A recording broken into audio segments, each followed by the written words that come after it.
Hey guys, ArchieLuxury live stream. We're here talking watches with Bateman. Archie, live your dreams with more watches. I tell you what, we've had some typhoons. I tell you one thing for sure is the Rolex holds up when it rains. You know that? One thing I must tell you is the Rolex, it always holds up in the storm, whether you're a cave dweller or you're out there in the rain, in a typhoon, it holds up. The other watch I have been playing with is this beautiful Breguet here. Absolutely love that watch on the strap. I don't know what it is. Sometimes when I do these shows, I have the Rolex on and I like to fondle another watch. How do you feel about that, Bateman? I don't like to sniff them and kiss them like you do, but I do enjoy tinkering around with the clasp and whatnot. When you said it rains, I thought you were sort of referring to like a metaphor within the market or something for a second. So, Yes, like sort of value retention and things like that. But I don't really value I don't really. retention. There's no value retention in watches. Don't buy watches. Best advice: don't buy watches. I got to tell you, it's particularly. You sent me this photo yesterday. What a trio! Look at I that. did. It's a Patek. That was that a 5960, I think. Is that a 5960? That is the 5960 in platinum. Yes. Fuck. That's a You've got beautiful watch. the Annual calendar chronograph, yep. automatic. You've got a Jaeger-LeCoultre Reverso Tribute big date. This is the Reverso Tribute Geographic, actually. I'll show you. I'll show you the other end of it. This is beautiful. Look at that. So this is a world time. Ah, it is too. What do you think? Yeah, actually, that is beautiful. The only thing is, on this world time here, you know how Auckland is, it's fixed. Those countries are fixed. Everything moves around there. Yeah. Which is okay if you're in New Zealand, because that's the greatest country in the world. Well, actually, yeah, New I Zealand guess is pretty damn good. I mean, as far as beautiful environment, clean, fresh air, no jobs. There's no jobs, but it's a beautiful place. It's not too bad. No, I guess it's not really a world time, as you said. I believe it's just sort of that geographic. Yeah. It tells you the time in other time zones, but it's not. You're not going to be able to jump it like you can with the Patek, But still, there's nothing wrong with that. That's still very beautiful, isn't it? Oh, it's gorgeous. I'm a big fan. And there was also the Breguet, the retrograde. Have a look at this one. Yep. So that's actually the retrograde date version. I think that's an automatic as well, if I'm right. I believe so. It is automatic, yes. What's what, sorry? That wind on the side there do? What does that do? The crown at the 11 o'clock. I'm not too sure, honestly. What's the reference on this one here? This is the 7597BB retrograde in the blue. Okay, let's have a look at that. So the BB, that just tells you the metal. Okay, that's just a right. BR is rose, BB is white gold. So this has got the caliber 505Q, which is obviously in-house. You've got the gold central rotor. Now, 40,000 euros. It's a beautiful looking watch, honestly. 76,000 Aussie. Fuck. It's not cheap, is it? Tradition Quantium retrograde 59. So basically, it has the date. What's on the other side of it? I'm just trying to have a look. I've got the picture up here for the case back. Yeah, it's an automatic. No, that's beautiful. They use the same sort of rotor in the They use the same sort of rotor in that blue enamel dial one, I think. Interesting, because when I look they at this, use I kind of think the use finishing is almost matte, you know, like it's beautiful. It's beautiful. Out of those three, the Reverso, the Paddock, the Breguet, I think the sweet spot would definitely be the Paddock. It's an annual calendar chronograph, for fuck's sake. yep. The value for money would be the JLC, and Well, this quirkiness would have to go to Paddock. So have to go to Breguet. yeah. Well, see, this is a steel reverso, and it's still very it's quite expensive, I surprisingly. quite like steel in a Reverso. I honestly, did you know watchmakers, steel was actually a very difficult material to work with. Yeah. So I actually owned an old Rolex from the 20s that was silver. Silver was that used to be what they made them out of before steel. They had the tools to work with it. And I got to tell you, I love steel. I'm not a fan of titanium. I'm not a fan of, there's quite a few metals I'm not a fan of, but steel to me is kind of, Gives you a I'm premium nothing. feel, right? I like it. I look, gold is different. Gold is different. Gold's got a weight to it. Yep. But I do like steel as a metal for watches. And so you're not a fan of titanium, you're saying? No, titanium reminds me of, you have those saucepans, non-stick saucepans. Oh shit. Well, But you can't use a scourer to clean them. You think, oh, it's so wonderful. It's a magic material. It's lightweight. It's this, it's that. Oh, but hang on a tick. You can't clean it because you'll scratch it. no worries. Well, I guess if How I do you was to clean a get the non-stick fry pan? How do you clean a non-stick yeah, I fry don't know. pan? Just You're supposed chuck to the use a fucking thing soft out and buy a sponge. new one. A I don't soft know. sponge, I think. Yeah. Like a scouring pad or something like that. Well, if I do end up You getting can't a use a scouring pad. Pelagos, if I get the Pelagos or the No Time to Die like I've been talking about, you're going to call it a shitter. No, it's just a different metal. You know what I mean? Like, if you like it, don't be afraid to go for it. Hey, I never said, I'm just saying for me, I've got my reservations, but hey, if you like it, don't hold back. Horses for courses, exactly. Let's put the Are you link in the look, chat see, here. the thing is, I've got to tell you, the No Time to Die is a bit expensive. See, the problem, you're in Kiwiland, you don't have the variety of stuff, do you? No, well, I mean, I'd have to hunt around secondhand. I see them pop up occasionally, but I'm not paying retail. There is no way in hell am I paying retail for one of these 20,000 New Zealand. Yeah. It's just ridiculous, you know. Yeah, it is ridiculous. It is absolutely ridiculous. I agree with you. In Japan, they're going for about 6,500, 7K US. So that's about 12, 13 around there, Kiwi. I just could not fathom paying retail. Oh, Have retails you for suckers. exactly? Have you ever gone watch shopping in Japan? I have. It's amazing inventory, amazing stock.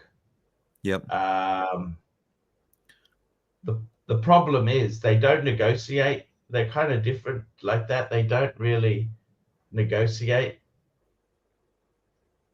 like you'd expect. I think, oh yeah. I mean, when I look at the prices for on Chrono 24, you know, you see a lot of the cheapest prices tend to be in Japan. Um, So I don't know. I feel like I would be insulting to ask or to negotiate further.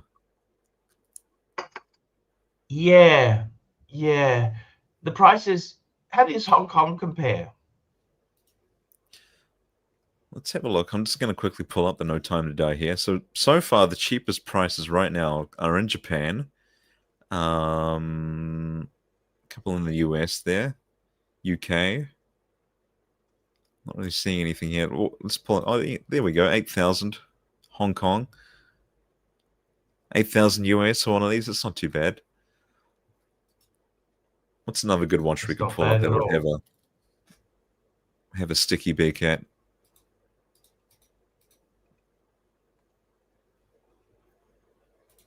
I've got to tell you, there's some beautiful stuff around. I really do love. The thing is, you were really contemplating. The problem is they're so expensive. Some of this really good stuff that you like is dear, isn't it? You know what I mean? This is the big problem. It's got to hurt, got to hurt, big boy, doesn't it? It's got to It's hurt. gotta hurt. That's what someone told me. Yes, that's right.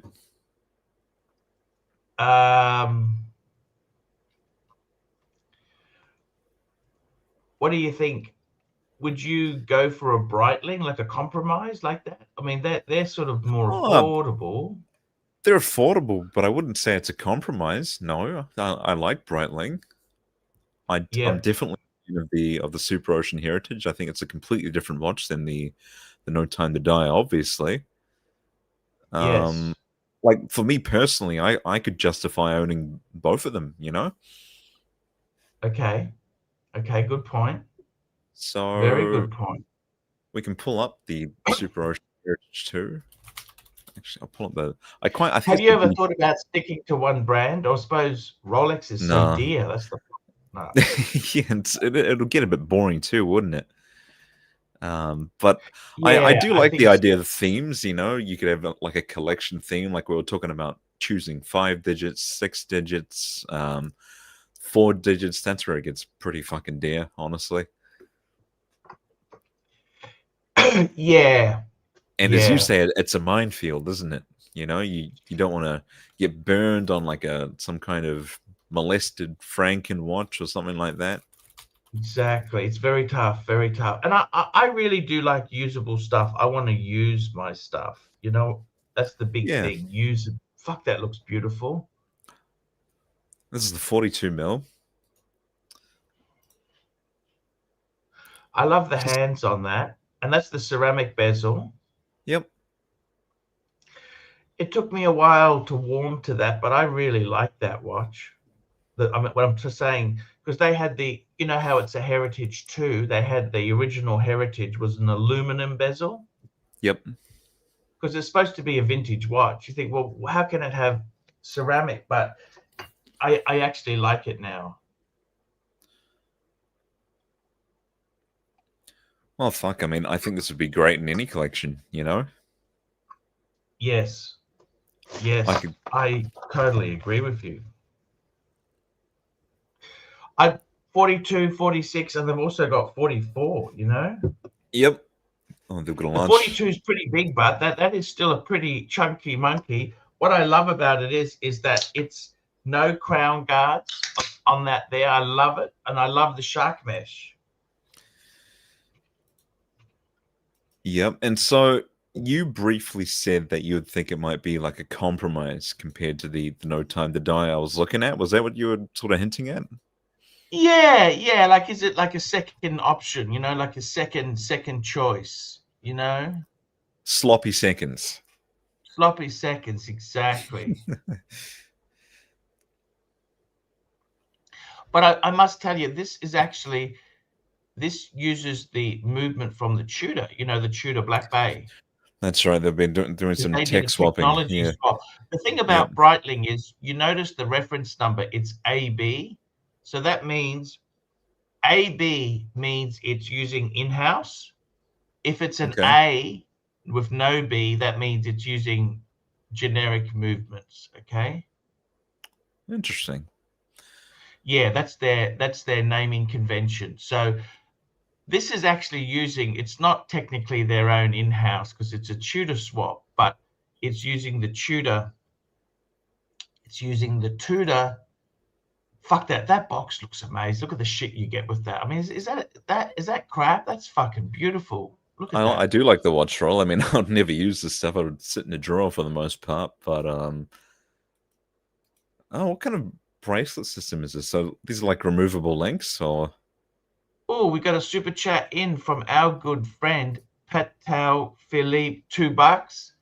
And thank God the naming convention with the users has fixed it. I don't know what's happened there. It fixed itself up. Seems to. Thoughts on the Ferrari 849 Testarossa released today? I have not. Holy fuck. So is this meant to be the successor of the SF90? No, I think it's the successor to the Ferrari Testarossa, which was a 12-cylinder in the 80s. That was an 80s sort of 12-cylinder super car. What's the specs on this? Does it have any specs? So this is supposedly a 1,050 horsepower twin turbo V8 hybrid. Okay, V8 hybrid. Okay, because I think they were moving to 6-cylinder V6 hybrids, right? So this is a V8. Okay, fair enough. Yeah, I remember we watched that video with Mikey, didn't we? A49 Testarossa. Do you like it or not? What do you think? Interesting way 1,000 horsepower. That's pretty amazing. You must admit, 1,000 horsepower. Oh yeah. What's the specs on it? Does it have any specs?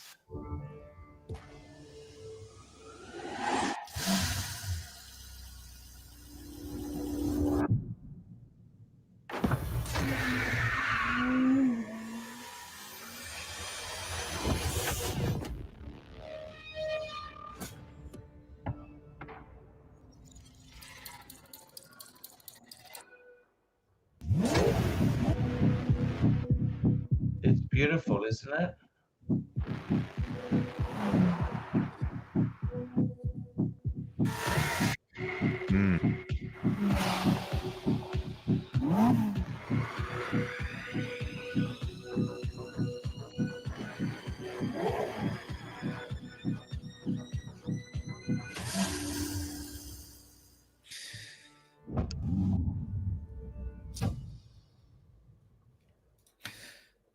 See, ooh, I mean, it's a pretty nice looking car. It gives me I don't know my Ferraris, admittedly, but there's a very old vintage Ferrari. There's a replacement SF90. Hello, Ferrari 849 Testarossa twin turbo V8, 1,050 horsepower.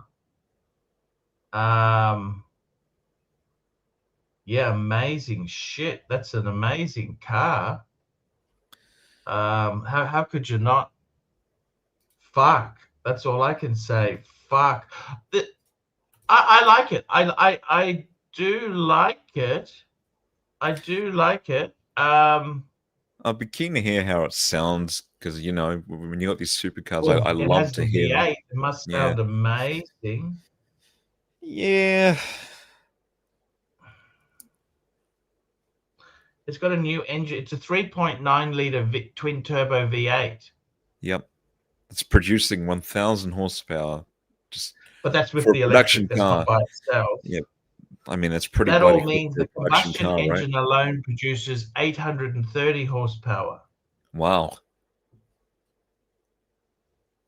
That's 50 horsepower more than the SF90s, and 20. Okay, it was 0 to 62 miles per hour of 2.25 seconds. Oh Jesus.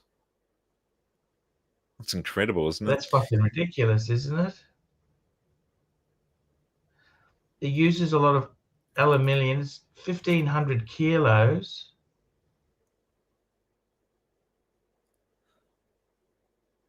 I'm trying to... Massive brakes on it. Jesus Christ, you can imagine the upkeep on this bastard, hey? What do you think?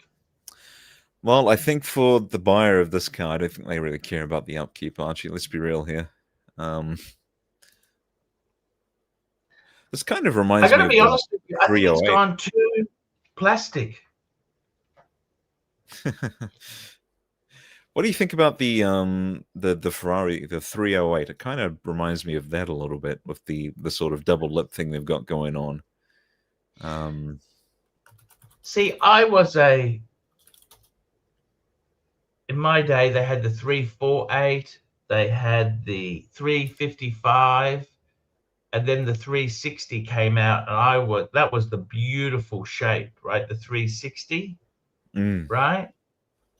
I think it's 300,000 pounds, the money. This is not a car for poor people.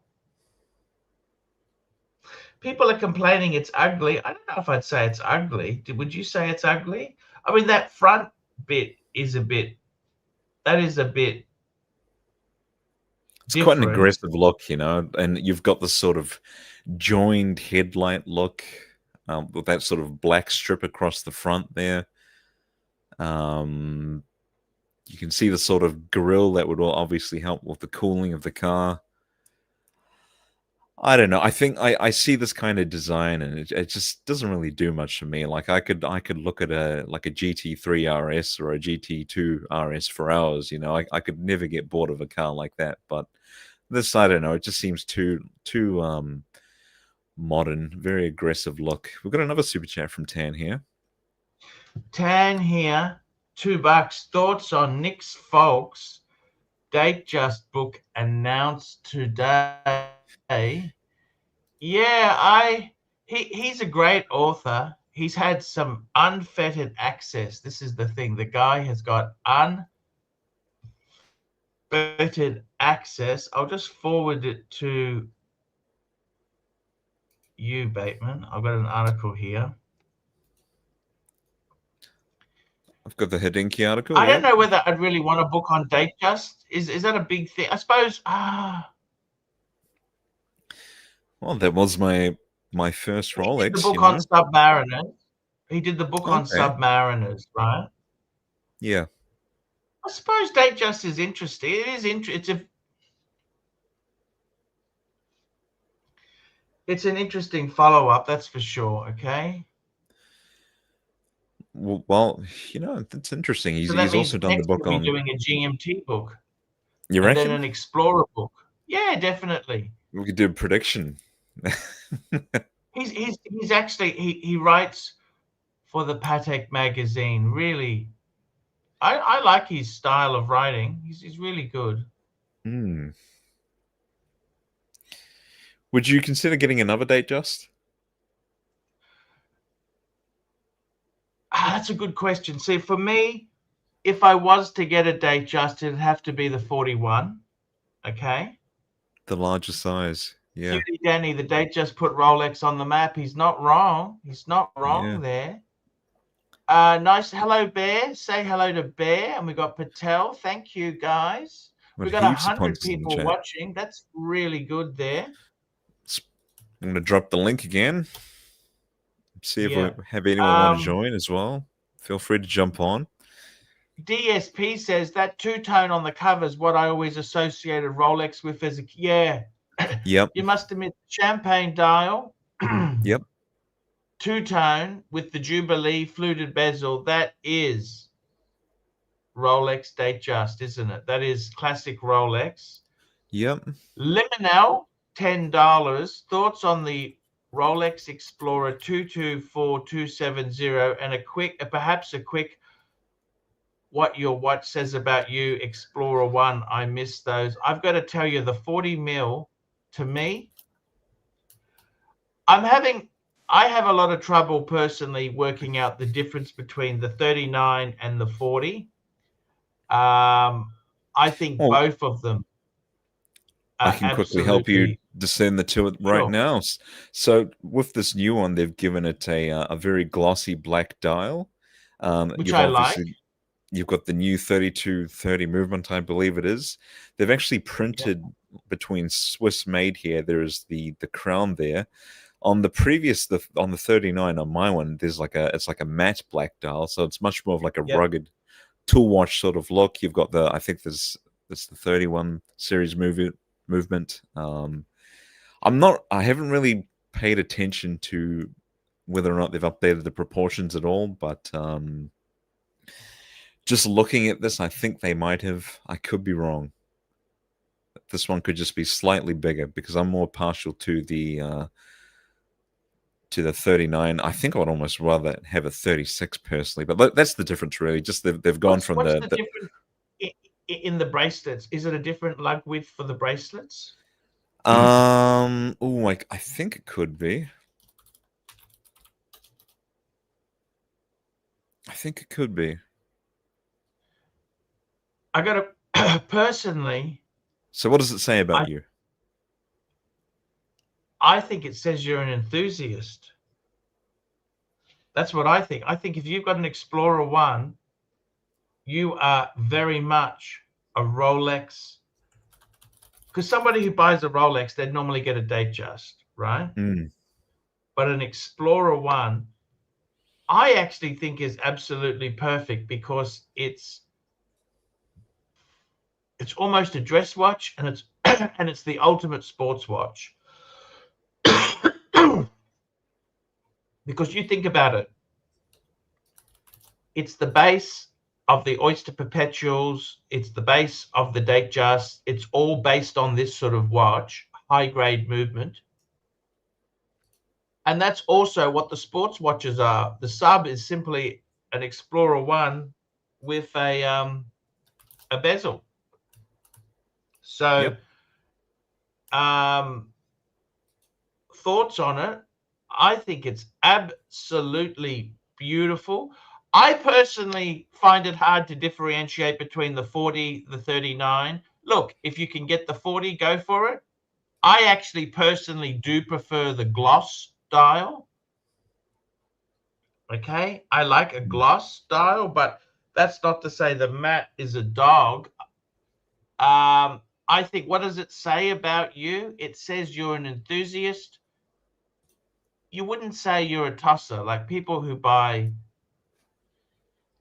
the hype shit, Batman, Pepsi, Panda. They're kind of, look at me, look at me. Whereas this is more of an enthusiast, under the radar watch. I absolutely love the Explorer 1. In fact, I would seriously contemplate getting one. They're that strong. You got someone in the chat saying sport casual. Yeah, I would agree with that, honestly. That's absolutely. It's not a tosser's Rolex. Okay, that's the thing I love about it. It's not a show off. It's very I think, to be honest with you, it's so perfect. And I really say I was lucky to get an Explorer 1 myself. I think it was such a perfect watch for me to get. I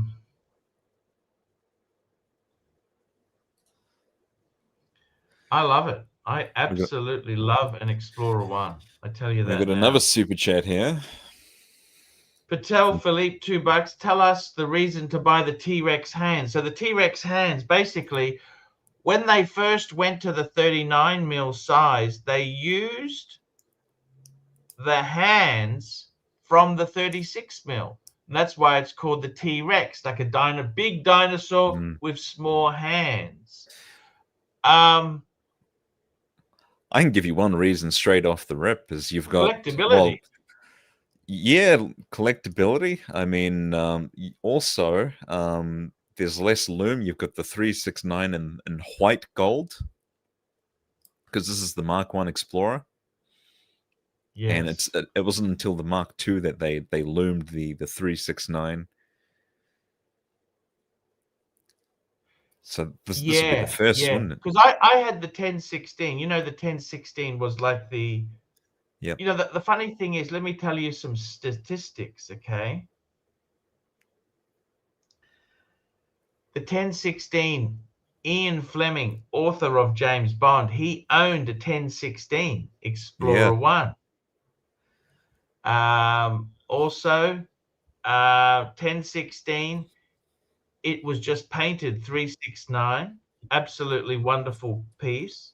We've got Gun Glutton joining us. Hey, Gun Glutton, how are you? Hey, I'm man. awesome. How are you? What watch do you have? You have I have the the 40 Explorer 40. Explorer, Yeah. and I love it. that's the watch your girlfriend went, your ex-wife went and picked up for you, wasn't it? It is, yes. And it's now been on my wrist. I've explored 11 new women since my divorce last November, and that's why they call it Do the you ever Explorer. regret getting divorced?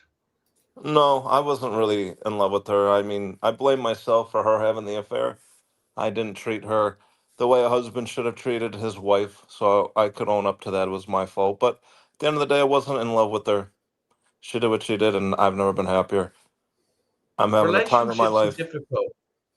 I'm sorry. Relationships can be very Yeah, they can be, difficult. but I've moved on, and I don't blame her. I don't have a bad word to say about her, to be honest. And I feel sorry that I wasted her time. I knew I shouldn't have married her, but I was under a lot of pressure from society and our family. All my friends were getting married. I thought it was the right thing to do, but it wasn't. Yeah, but she could have tried harder.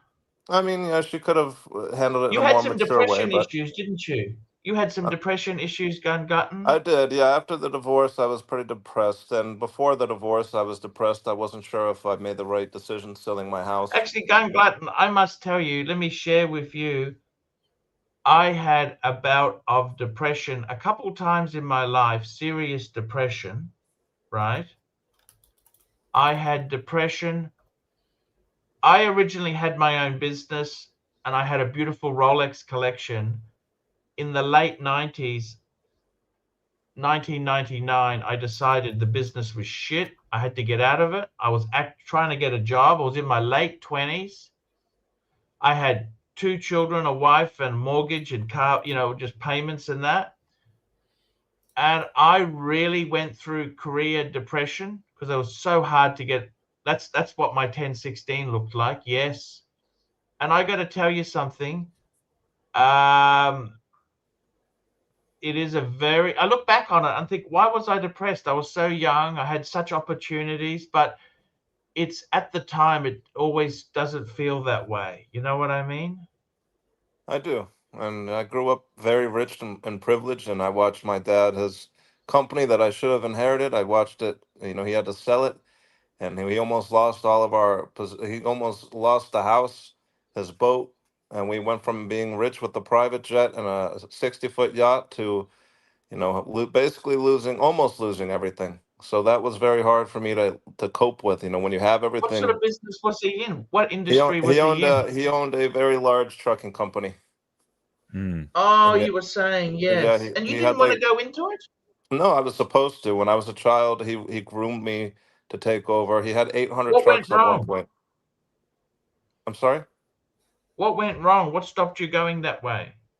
Well, I was in college. I was all ready to take over the company. Well, I wasn't going to take it over immediately, but I had an office next to his. He had a big terminal with almost 1,000 employees, and I was ready to take over the office. I'm sorry, he had 800 trucks and probably I would say close to like 500 employees with everybody, the drivers included. But when he was ready to make me the vice president after I graduated from college, he sold it during 2006, 2007 when the economy really got scary, and he sold it. He figured he would rather sell it and get some money than risk, losing it and having nothing. But then he pissed away the money that he got from the company on poor investments, and yeah, then he got sued, and then he literally had nothing. I remember when he was putting groceries on his credit card, and that's when we went into business together. We started to become freight brokers, and we doing everything we could to survive. And then, my mother got sick. She passed away from cancer in 2020, And at that point, both his houses sold. He was flat broke. He had no money in the bank account. Everything he was making every week was just going to pay for bills, groceries, my mom's medical bills. And then the day she died, both his houses sold, his boat sold, and he went from having $0 in the bank to $1 million again. And then he bought another house, and he bought a house in Florida, sold it, made a good amount of money on that right after COVID. So now he's doing okay, but it just goes to show you, like you have everything one day, you lose it all the next, and if you just hang in there, things they may get better, maybe not, but he got lucky. And even from myself, I lost my mom. I went through a divorce. I thought life couldn't get any worse, but I just kept going. Now I've been promoted to oversee the office that I work for, and I'm going to be making a lot more money. And I've been Would you ever just become a truck driver yourself? no, I don't think I could. I'm more, It's my a very brother. tough industry. The It is. rates for freight are terrible. Yeah, right now we're having the worst freight recession in the history of the country. My grandfather, he started off driving trucks. He started a trucking company in the late 70s with the mob in Brooklyn, and my dad was only 19 when he started driving a truck. So like they go back like to like If you before were that to even. drive a truck, what sort of truck would you drive? What's your favorite dream truck? I would want a Peterbilt or a Kentworth. Those are the top of the Yeah, I'd line. say you want American drivetrain. You don't want a European Yeah, drivetrain, do no, you? Volvos are shit. They always have problems. They cost a fortune Can to you fix. shut the fuck up for a sec? What about Scania? Can you Scania? shut the... All right, what sec? You've got the job. You replaced Mark the Snake. This is one of the best auditions, interviews ever. You've got the job. You're What the new happened? Mark the Snake. What That's happened to it. Mike the Snake? I've been gone. Forget him. You're the new Mark the Snake. Oh. Your stories are true.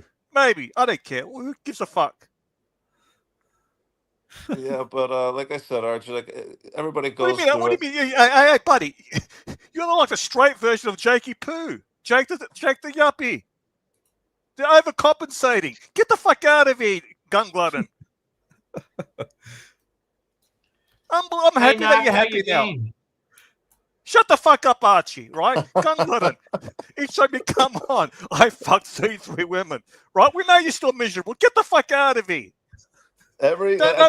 My number keeps going up. Right now, I'm dating a 32-year-old Yeah, all right. You have a Brazilian. nice piece of ice with a tattoo pointing. Here, fuck here. All right, we get it. No one's buying this crap.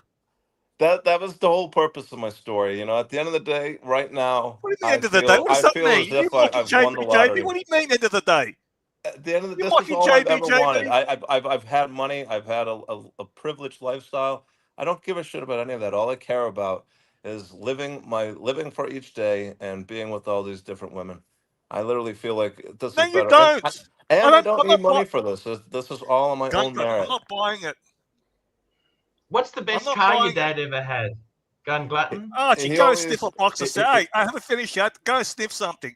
Gunglet, I'm not buying it, That's okay. You don't have to buy it. I know it's right? true. You want a partner. You want some intimacy, right?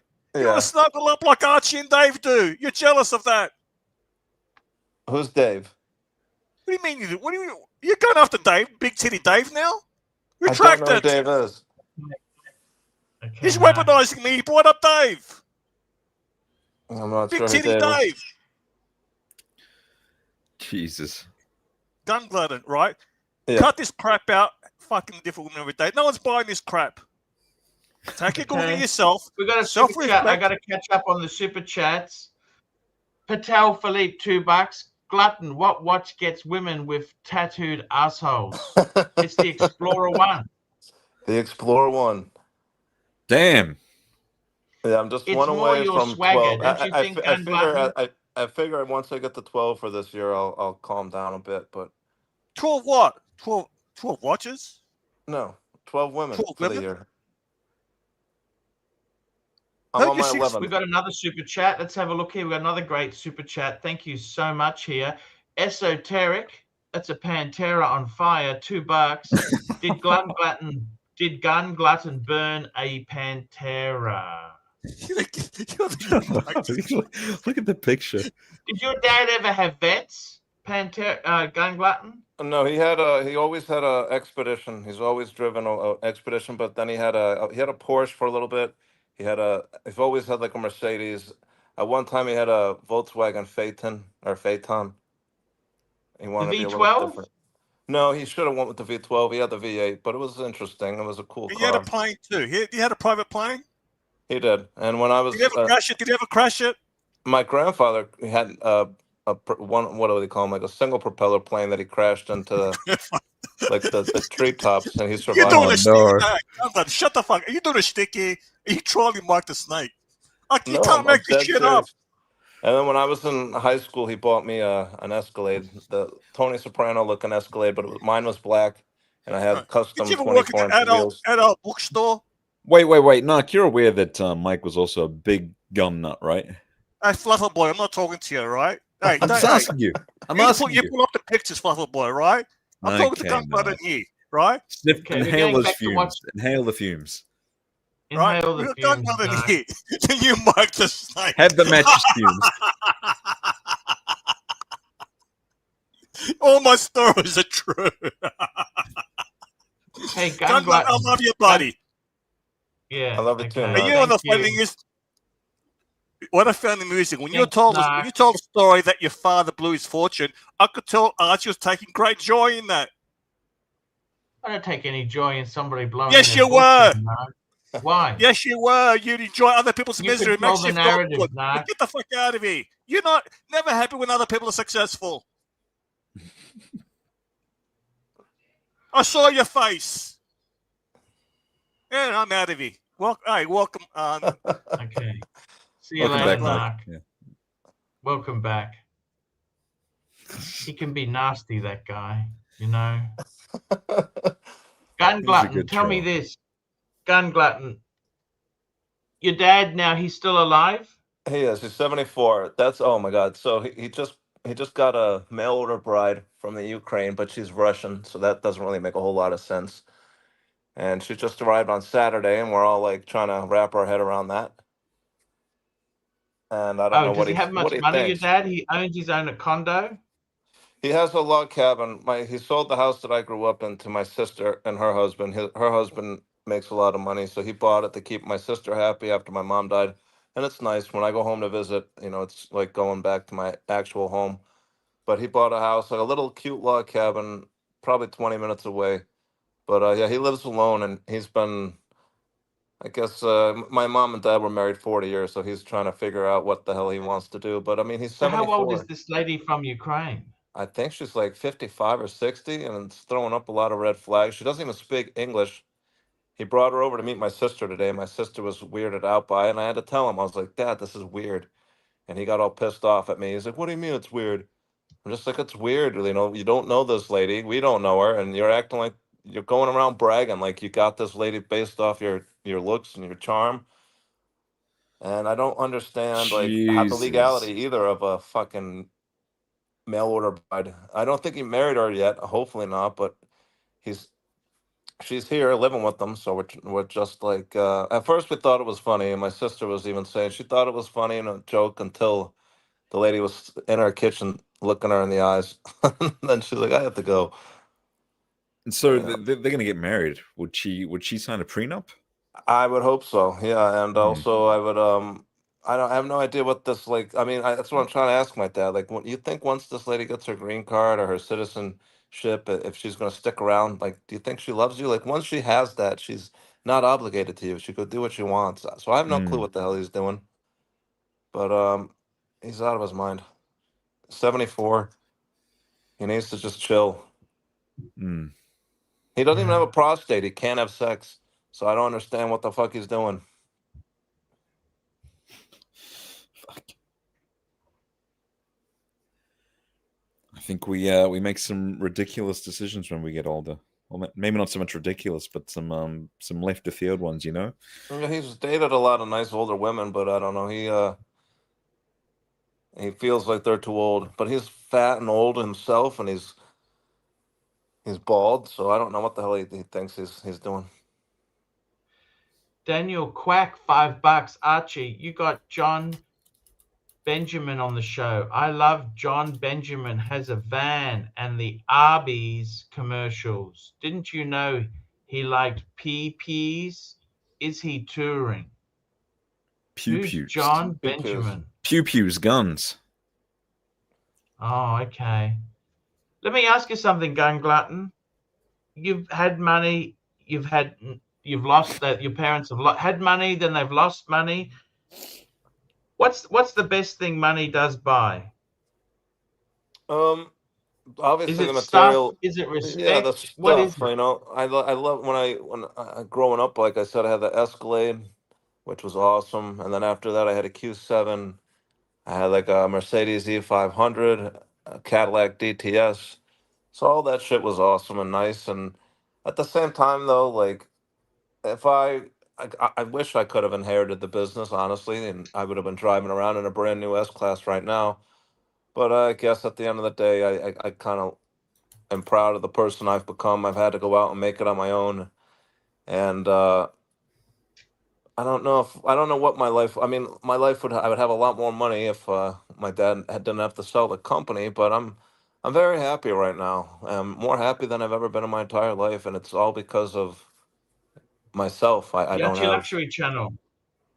that too, but I don't have anybody propping me up anymore. I don't know if I'll ever get an inheritance, you know, and I never thought I would be this happy. I always felt like an AJ Soprano. I always felt like a whiny little bitch, and now I've become my own person, and I'm all right with it. You know, obviously, I wish I could have more money, and I wish I would have went to school for something that was more lucrative and more stable. Right now, the freight industry, it's very unpredictable, but I don't care. I don't think about the future. You know, Why I know is maybe freight I so should. bad? Can I ask you that? Why is it The so bad? economy, like it's the economy sucks. Like right, well, first it was oversaturated with all these foreign drivers who came in and bought trucks for dirt cheap with low interest rates. So they flooded the Hmm. market with a ton of trucks. So then the shippers, the customers were able to lower the rates and keep them low. Right now, a lot of the small companies are going out of business, but it's hurting all the big companies too because you know our pockets are only so deep. But Hmm. it still costs a lot to run a rig. You know, there's no going around it, is there? Here's looking at you, kid. I don't know what that means. You have to service little Dave, Gun Glutton. Can you say, here's looking at you, kid? I think it's your accent. They like your accent. Here's Tell looking me at you, this, kid. Gun Glutton. You remember that? Do you ever remember that TV program BJ and the Bear? No, I don't. Okay. That was a 70s show about a truck driver who was an independent contractor. And apparently the rates he was getting aren't much off what the rates have been today. You know, it's the rates are terrible. The rates are terrible. And if you're running a rig, they're very like what is a proper full out rig can be $500,000, can't Oh it? yeah, God. And with all the AI shit coming, the one thing I'm curious, like they have to have a whole like for if you're gonna have an AI truck, it's gonna start off with like local regional runs, but eventually it's gonna get to the point where it's gonna take over everything. But they're gonna have to have like a network of like self-fueling fuel stations. Like how are these things gonna fuel themselves? You know, like there's so much more involved. Like I'm in a position now where like, I hopefully I'll be in control. I'll be working with AI, but I mean everybody's worried about AI taking over their shit. So I'm not, you know, we're all in that together. I mean, it's going to eventually get to the point where AI will even replace trades jobs. If there's robots that can dice onions and cook food and everything, then robots will be able to be construction workers. They'll be able to be electricians and plumbers. So we're living in like a crazy new world. That's why I try not to. I know it's important to think about the future and plan for your future, which you can always do. It's a good idea, but at the end of the day, like you can't dwell on this shit. You kind of just have to let life happen and enjoy each day. Because all I know is I could be You were going to buying a work tomorrow. condo at one stage. You were looking at buying a condo. How's that No, I going? wasn't looking at buying a condo. I sold my house. I'm looking at renting something cheaper with the Florida real estate market right now and the uncertainty of my industry. I don't think I'm going to be buying shit anytime soon. I'm just going to rent until I feel comfortable. Maybe meet a nice girl and settle down. Then I can buy a house if there's houses to buy if it's affordable. But I mean, Any I got contact with that Filipino lady who had money? no. I reached out to her a few more times, and she's just I guess I don't know. She's over it, but I'm not worried about it. I'm having a good time. I really like this Brazilian I'm with. She's gorgeous, but she's a fucking maid. So I mean, she's not gonna have any promising future. I could tell you that much. But she's gorgeous. Yes. Yes. Yes. It's your dad went off the rails after your mum died, I think, didn't he? Yeah, he did. He was dating like all sorts of. He brought home this Florida trash lady who was like 55, burnt her house down in some type of drug lab explosion, and was nodding out at the dinner table. So yeah, he's a real character, my dad. But we were trying to tell him there's a lot of nicer women out there his own age, but he doesn't want to.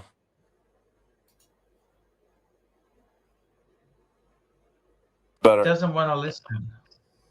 Yeah, he wants young women. Which I mean, if he, I don't know. I mean, who doesn't want young women? But he's at his age. He's lucky if he has like 10 more years left. So he needs to just relax and enjoy it. Spend time with his grandkids. How much is his cabin worth? Probably like 300,000. It's not very big. It's a tiny. It's a really cute log cabin, like a legit log cabin. Probably like 1,700 square feet, but it's out in the middle of nowhere. If it was in a Does he better have a car? location. Yeah, he's got a 2020 Ford Expedition, and then he bought like That's his favorite car has always been the Ford Expedition. He's always had one ever since we were kids. And then Yeah. even when he had the Expedition, he had like a Mercedes S-Class for a while. Garden, Phaeton. this is a masterful performance. I love the way you're trolling Archie and his dad by bringing up your fake stories about your dad. You're trolling it. Why would I make this Okay, we'll up? just If put I was Mark going to in make the up back fake then. stories, I'd still be rich. Why You're would I want a trolling him. depressing story? Because you know Archie's dad's blowing his money. I wish I could say I was trolling him. I wish I You're could a say that masterful this wasn't troll, true. glutton. How's What's he? wrong with that? What's wrong with dating a maid? At least your house will be neat and tidy. Yeah, that's true. What kind of snub are you? What's wrong with that? What's wrong with the maid? Not that it's just good that thing- I was. The good thing she can dress as a maid every fucking day. That's some people's fantasy. Well, if I want to settle down with somebody, it'd be nice to marry somebody who has a good career. I could help out with the bills. A maid's not going to be helping out with shit.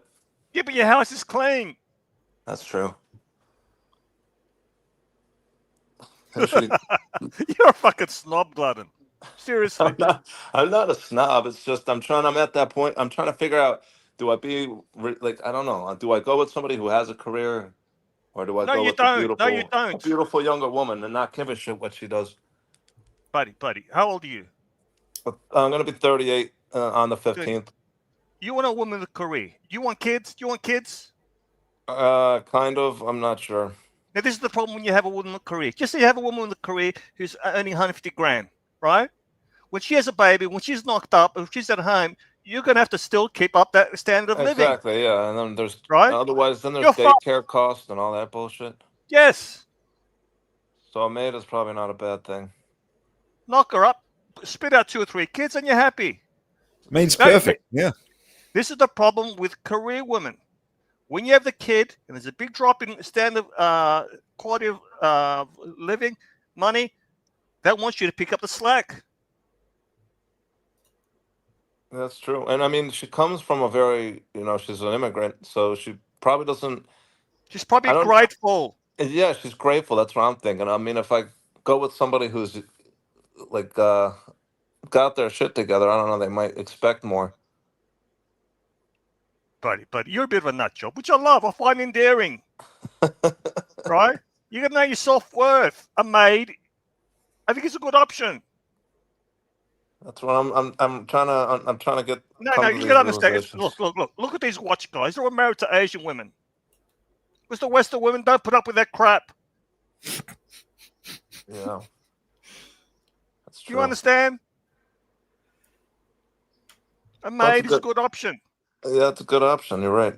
A career woman, no. At 38, That's true. Maybe you look after the kids. I don't fucking know. What the fuck do I care? It's no good option. I'm sorry. That's why there's so many career women not married. No, I appreciate this your point of view, because everybody in my family is like, no, you got to find somebody who's got their shit together. No, Somebody that could. have their shit together. Have the shit together. You're 38. You can marry The a 30-year-old. thing is, Glenn Glutton, at least you're happy. You know, you've mentioned happiness, right? Yeah, correct. He doesn't know what happiness is. Double Give me happiness, 10 minutes. Narc. Blood. Let me, hey, you're 6'4", right? 6'5", 6'5". Right, 6'5", right? You hung? Are you hung? Jeez. Are you hung? Yes, Hey, I am. Narky, that's enough now, Narky. I think that's enough. One good thing about earning low money is I can decide who stays or doesn't stay. I'll bring it back Narc, on. Come on, Archie. Bring it back on. Here we go. just Come give on. them the shit. Are you hung? Yes, I am. Hey, Narc, I can admit we're a that. watch channel. We're trying to talk watches. No. I'm making a point here, Narc right? is the package inspector. Right? Are you hung, Narc? Why don't you turn your You're camera hung on, and Narc? you're tall. Hey, I'm talking to Glutton. If you're hung and you're tall, I have a right? good head of hair. That's it. You got it made. Yep. Find a woman, not too smart, not too dumb, not too smart. She realize you're a fucking idiot. Someone a bit Yeah. dumber, right? Yeah. Spit out a few kids as long as you can enjoy spending time. Not like Archie and his wife. Archie's wife hates it. His guts. Jesus. That's why she's banging the fuck. It's nice when Okay, you're on now- today. He's boring. He just goes on and on. Gun Glutton, let me ask you this. In your watch stakes, you've got the Yep. Explorer 140, correct? Yep. Correct. Anything That's it. else? No, I was thinking about, because I'm about to be promoted, once the Barry season starts, which will be a big money-making season, they're going to officially make me the regional director, and then at that point, my salary will be a lot better. I immediately wanted to go out and buy something, but honestly, I'll be 40 in 2 years. Instead of just going out and buying a new watch to celebrate the promotion, I think it's best and responsible if I just wait the 2 more years, and when I'm 40, then I get something really nice and combined my promotion, my 40th, and just get, like, I'm thinking the two-tone black Submariner. That should be the second one for my promotion and 40th birthday. Beautiful I don't choice. want to go out and buy like random things. Like, I was thinking about a Grand Seiko, maybe an Omega, but I'm like, maybe I should just cool it, enjoy my Explorer for the next 2 years. Focus on investing and saving and doing everything Dave Ramsey wants us all to do, and then when I'm 40, then treat myself. How is your credit card debt, speaking of which? I have very few. I have like my credit score is like 8 something. But after my divorce, I just kind of went careless and was spending a lot of money. So I want to start saving up more and investing more and getting my shit back together. And it was hard, after my divorce, I just had to live a little bit. So I just I'm gonna be making good money now, so I'm gonna be able to save up like never before. What is good money in America? 100? Well, with my salary now, that once like incentives and everything else, I know what my boss is making. She was making anywhere from 150 to 180. So for me, I think that's decent. I mean, it's not what it used to be, but I mean, I'm totally fine with it. I could live comfortably. I can go out to eat and save and take women on dates for that kind of money. That's not bad. That's very, very good money. But 100's okay, isn't it? 100, it's tough, especially with like the rent in America. The average rent is like 17, 18, and everything else is just crazy. Like and car insurance is like out of control. Like it just like everything's getting out of control, and like Trump isn't really doing much to help. Everybody's like, oh, you got to wait for the tariffs and it's going to turn around, but I don't believe that shit. I used to be a big Trump supporter. I met Trump, but I can't trust any politicians these days. None of them give a shit about us. If they did, they would go after companies like BlackRock and ban them from buying residential properties. There would be more to help the American people. And now it's funny because when I was younger, I was more conservative, but now I feel like the older I'm getting now, I'm starting to become more of a man for the people. You know, I need a Wow. strong middle class for my industry to do well. When the American people are making money and the average Joe is out there buying shit, then there's more freight. Right now, everybody's tapped out. And I live in Orlando, so people aren't even coming to vacation here now. It's going to be the next Vegas. People aren't going to Disney World anymore. The parks are empty. People are hurting. They're empty. Well, they're so expensive to go to bloody And it is. Disneyland. That's the other thing too. In America, everybody got greedy. McDonald's got greedy. Disney got greedy. Nobody's gonna go spend $170 per ticket to go see fucking Disney. I mean, that's you're talking about a family of four for a week. That's insane how much money. And then when you get in the parks, you would think once they have you in the parks, you would be able to no like a beer at going to Disney World and buying a beer is $15, and like a mixed drink like $20 to $25 for one mixed drink. Like it's insane. You would think if they wanted people to spend money, lower the prices of alcohol, then people will get drunk and buy shit, buy T-shirts and Mickey hats and all that other bullshit. I have no clue what the hell's going on, but hopefully it'll turn around soon. I know a lot of people are depressing and doom and gloom, thinking that the whole U.S. is going to collapse and the world economy is going to collapse and everybody's going to own nothing and be happy. I sure as fuck hope that's not the case. I don't think that's the case. I hope not. I'm starting to become a conspiracy theorist, thinking that like with all the AI shit that's coming, that's going to replace all these Amazon workers. You know, maybe and the rich people building bunkers, maybe they're up to something, but hopefully not. I got to continue to be positive. It's all you can do. You know, we can't really we can't really control AI, can we? It's replacing a lot of fields at the moment. For now, it certainly feels like you know, like sort of physically laborious jobs is like the last bastion for AI. But that's just I heard that there was you don't know what's true and what's not, but I've heard that by 2030, all the Amazon employees that are packaging up packages, all the UPS and FedEx employees that are packaging up all of them will be replaced by like the Tesla type robots, which means eventually Hey those. there. Oh, I had a terrible day. Disaster. Glenn Glutton. So Glenn being Mike. Glutton. My life is worse than yours. I'm eating fucking reheated fucking TV dinners, and I had to walk my mom, and the fires all around me, and the roommate, and it's all fucked to fucked. I from the Latin to get fucked. Chingo! Chingao, baby. Chingon! Chingao. That's it. It's all over. It's all over, Bear, Red how are you Rover. going? Doing good, guys. Doing laundry and listening to your dark life stories. Anton May, $5. It's hard. If you could only have one steel or a two-tone Rolex, assuming you can get them all at retail, what would it be? See, if you can get shit at retail, you'd want a Panda or something like that, okay? But you can't get that shit at retail. Personally, I think myself, the most wonderful watch I had was the Bluesy. I think that is such a cool watch. And I got to tell you, Gun Glutton, I think the black version would be perfect. It's more discreet, under the radar. You go for it, Gun Glutton. Yeah, that's what I think I'm gonna do. Like I said, I thought about buying getting on the wait list for an Explorer 2, which is an awesome watch, but that two-tone black sub was always my grail watch ever since I was a kid.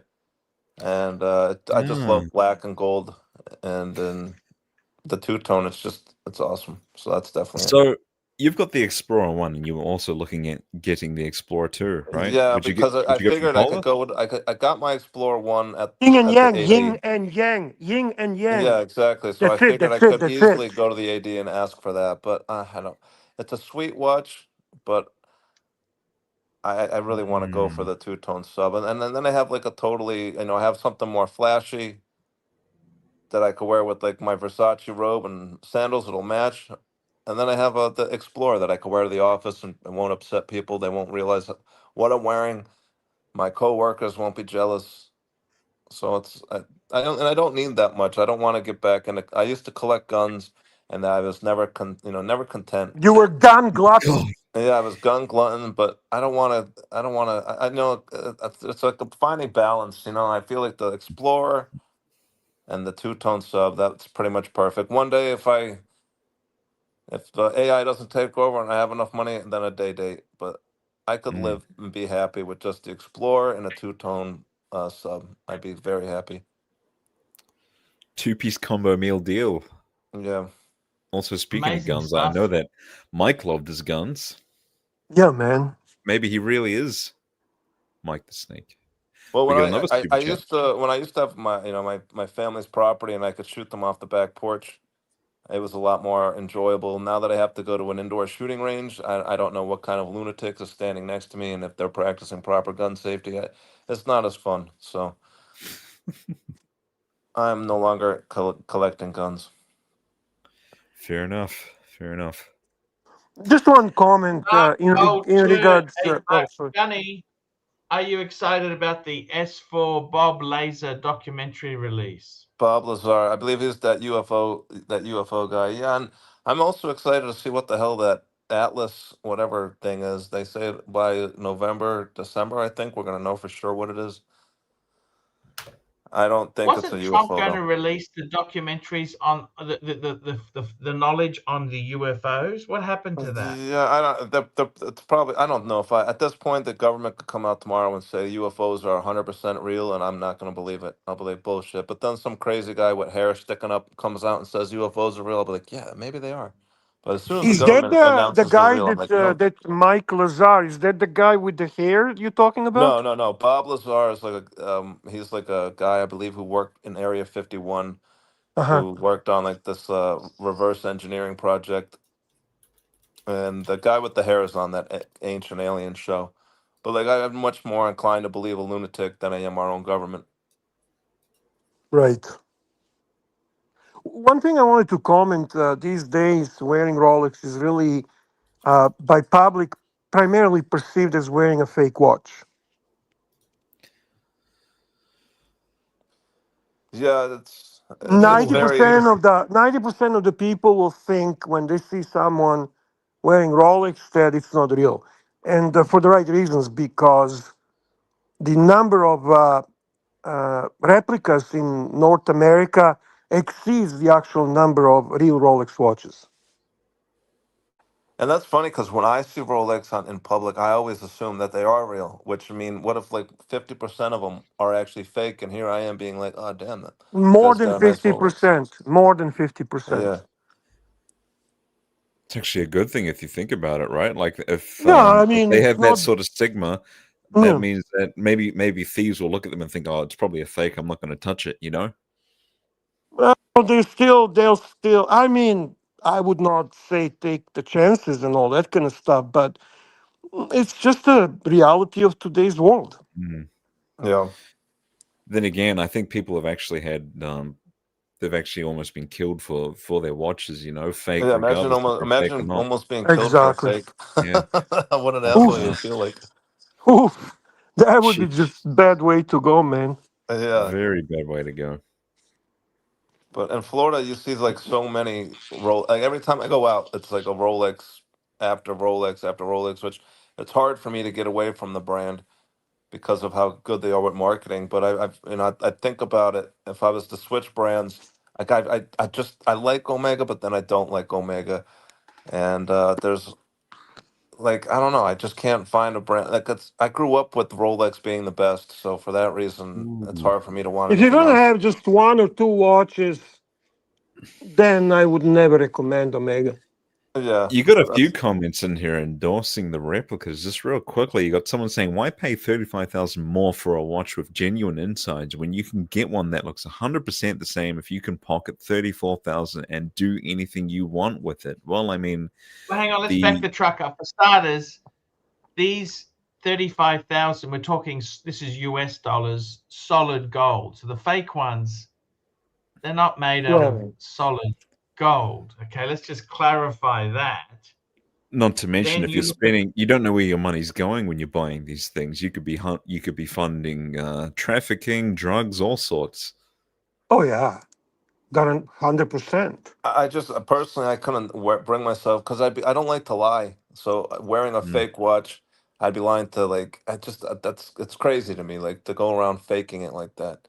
Oh, Yeah. actually, there are people wearing replicas and proudly saying it's a replica. There's a whole Yeah, community out there that are not that are basically replica aficionados, and Mm. they enjoy the fact that they can get a replica that's actually of higher quality. They represent them as replicas. They wear them as replicas. They have their communities. They do their shit. It's not. It's not like. the Narc Gold Turd, $3. Did you see Tim Mosso receive his grail? What did he get? Debitun. uh, Oh, he got one. Yeah. He got it? It's his? Yeah. He bought a Debitun. Yes. I would How much imagine was that that? I imagine his company would just give them to him. Like who are buying those watches? They probably had a bunch sitting around on hand. They're probably like, here you go. Well, his company is actually authorized dealer of the Debitun. Exactly, but who's actually going out and buying these things? Oh, they're There's very much there's loved. so They're in much money. demand. They're Well, expensive. This They're looks like a super set of expensive. scales, man. I want to fucking stand on it or something. I don't know. Exactly. Yeah. We got a super King stacker. Tom, Mac Dang, £1 super sticker. Thank you. Ting Tong. Jefferson Exotic, $5. Honor to our brave and victorious King Bear. What is everyone's next watch purchase? We'll start with you, I Bear. got to What do you tell you think? something, Bear. You know what I want to get next, Bear? Oh. tell me, Arch. It all comes down to price and what's available, but basically, I wouldn't mind a Breitling Super Ocean Heritage too. The new ones? I wouldn't mind some sort of reverso. No, secondhand. I only buy used, okay? I don't buy nothing new. No, the newer model, the 2025 or the older one? Older one. 2020, 2015 onwards. Oh, Some wow. sort of reverso and maybe a steel Type 20, Bear. Lovely. How about you? How about you, Gunglutton? The only thing I'm buying next, and I was like I said, with my new promotion, I was tempted to get something, but I'm taking my mind off watches until I'm 40, and then at that point I'm going to reevaluate it. But the two-tone black sub for sure. That's the only Two-tone thing I black want. sub. Yeah, that's the only All right. other watch I want to think about right now. That's fair enough. And I think for me, I'm either going for the first Omega in space or the No Time to Die. And we've got MC85 in the chat gifting very generously 10 memberships. 10 ArchieLuxury memberships. Thank you. Yeah, that's It's very, very generous. generous. Huge. Bear, what was it that you were getting next? I remember last time. Can I show you something, guys, if you don't mind? Go for it. Okay, so I don't know if I'm allowed to show you this, but we'll go and show. I'll show you a few things here. So, Bear, I went to a golf resort yesterday. Okay, All right.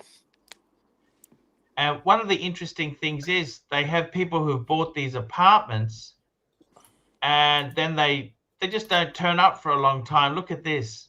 Oh, Their jeez. BMWs just sat there for years, Bear.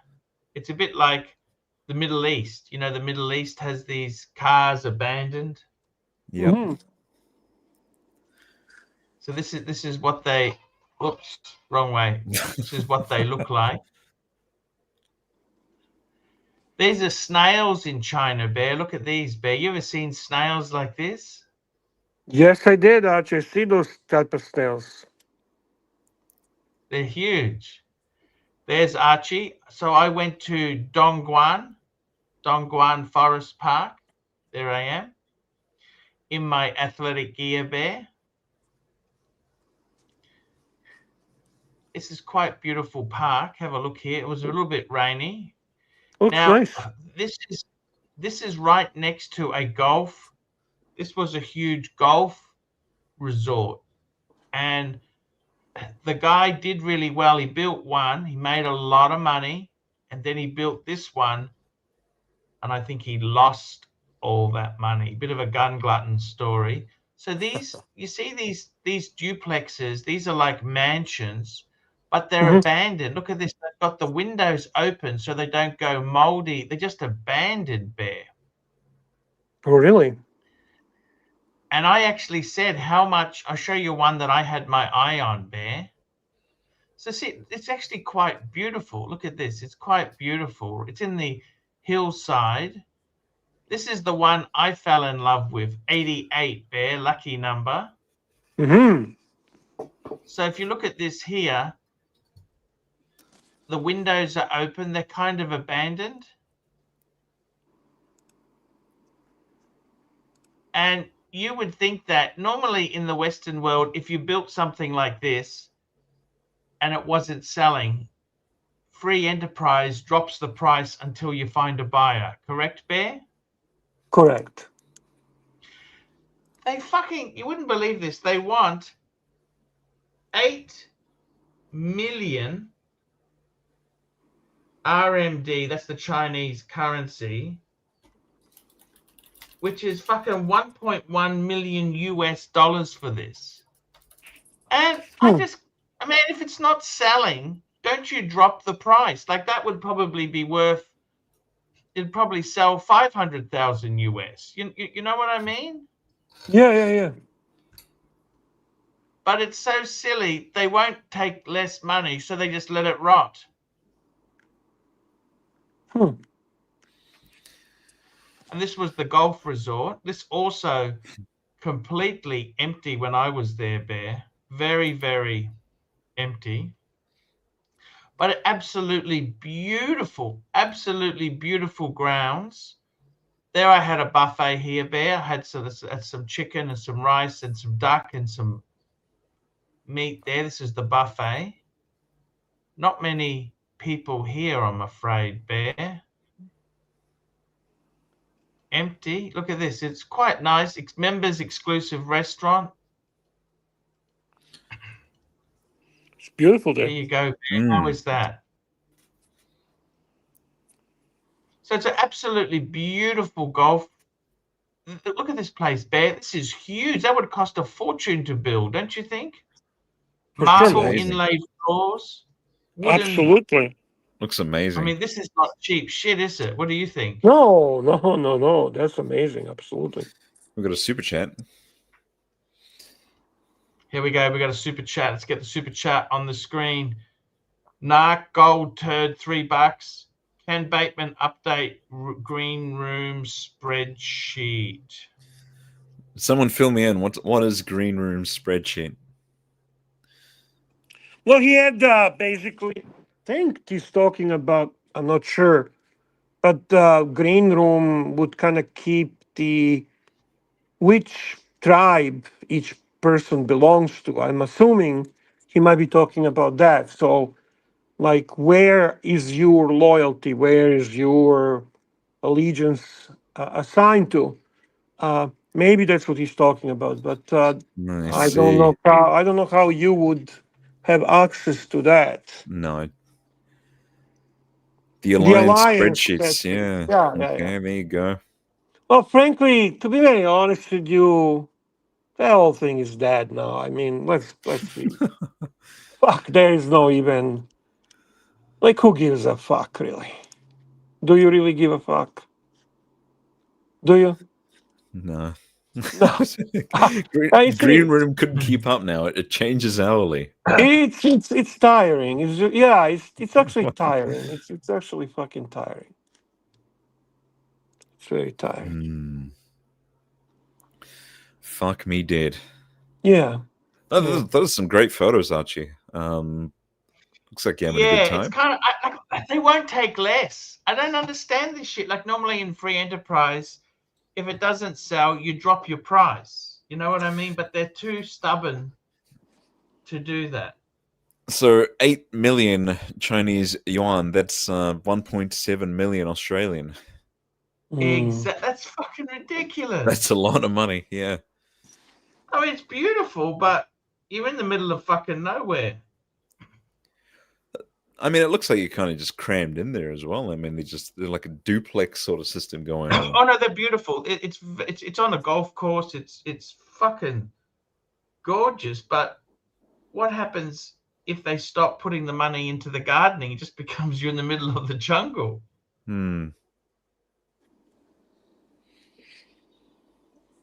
It's crazy, Bear. Well, if you looked at the photos, it looks like it was pretty well maintained, didn't it? Or it does, but the mansions have been left to rot. Yeah. We got a super chat here. Black Cat 997, $2. MT85 just made a good point. Here we go. He's put a message here. Sounds like Archie and his watches won't take less.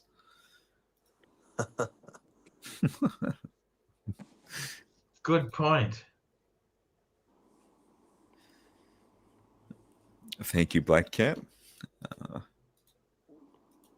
He's a great guy, isn't he? Oh yeah, Black Cat is awesome. Very, very cool. I had a question for you, actually, Bear, because I know you've sort of knowledgeable about a lot of the new Rolex releases, and particularly with the new generation subs. Have you had much hands-on experience with them? The new subs? Yeah, the 1266 series. I have them all. Yeah, do you have the 116 series? Of course, man. I have every sub. Okay, but between those two, I actually don't have a bluesy. Okay, I don't have a bluesy. I have all steel subs. That's fine. But between those two, which one would you say wears larger?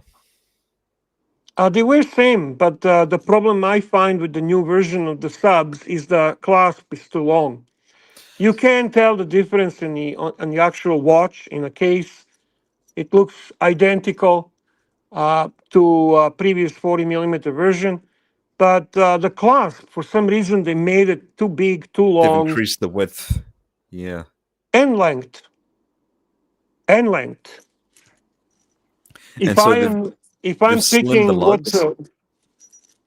I'm picking what I would recommend between those two, I'd say go for 40mm. Okay.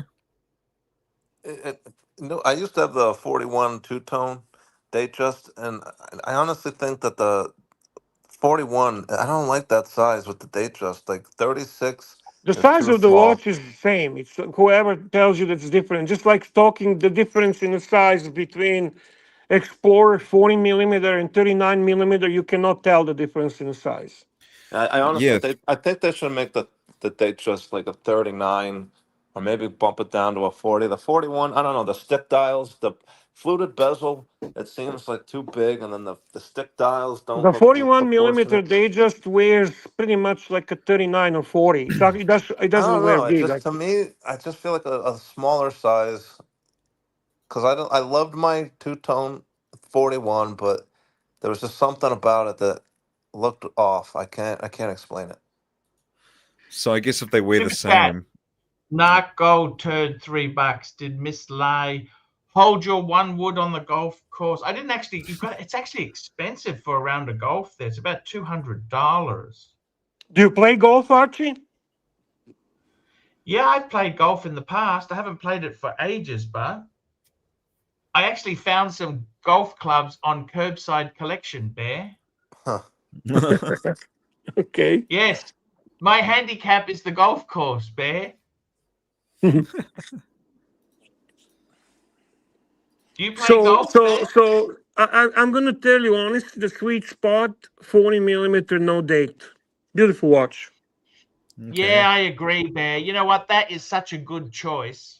You can't go wrong. Simple, elegant.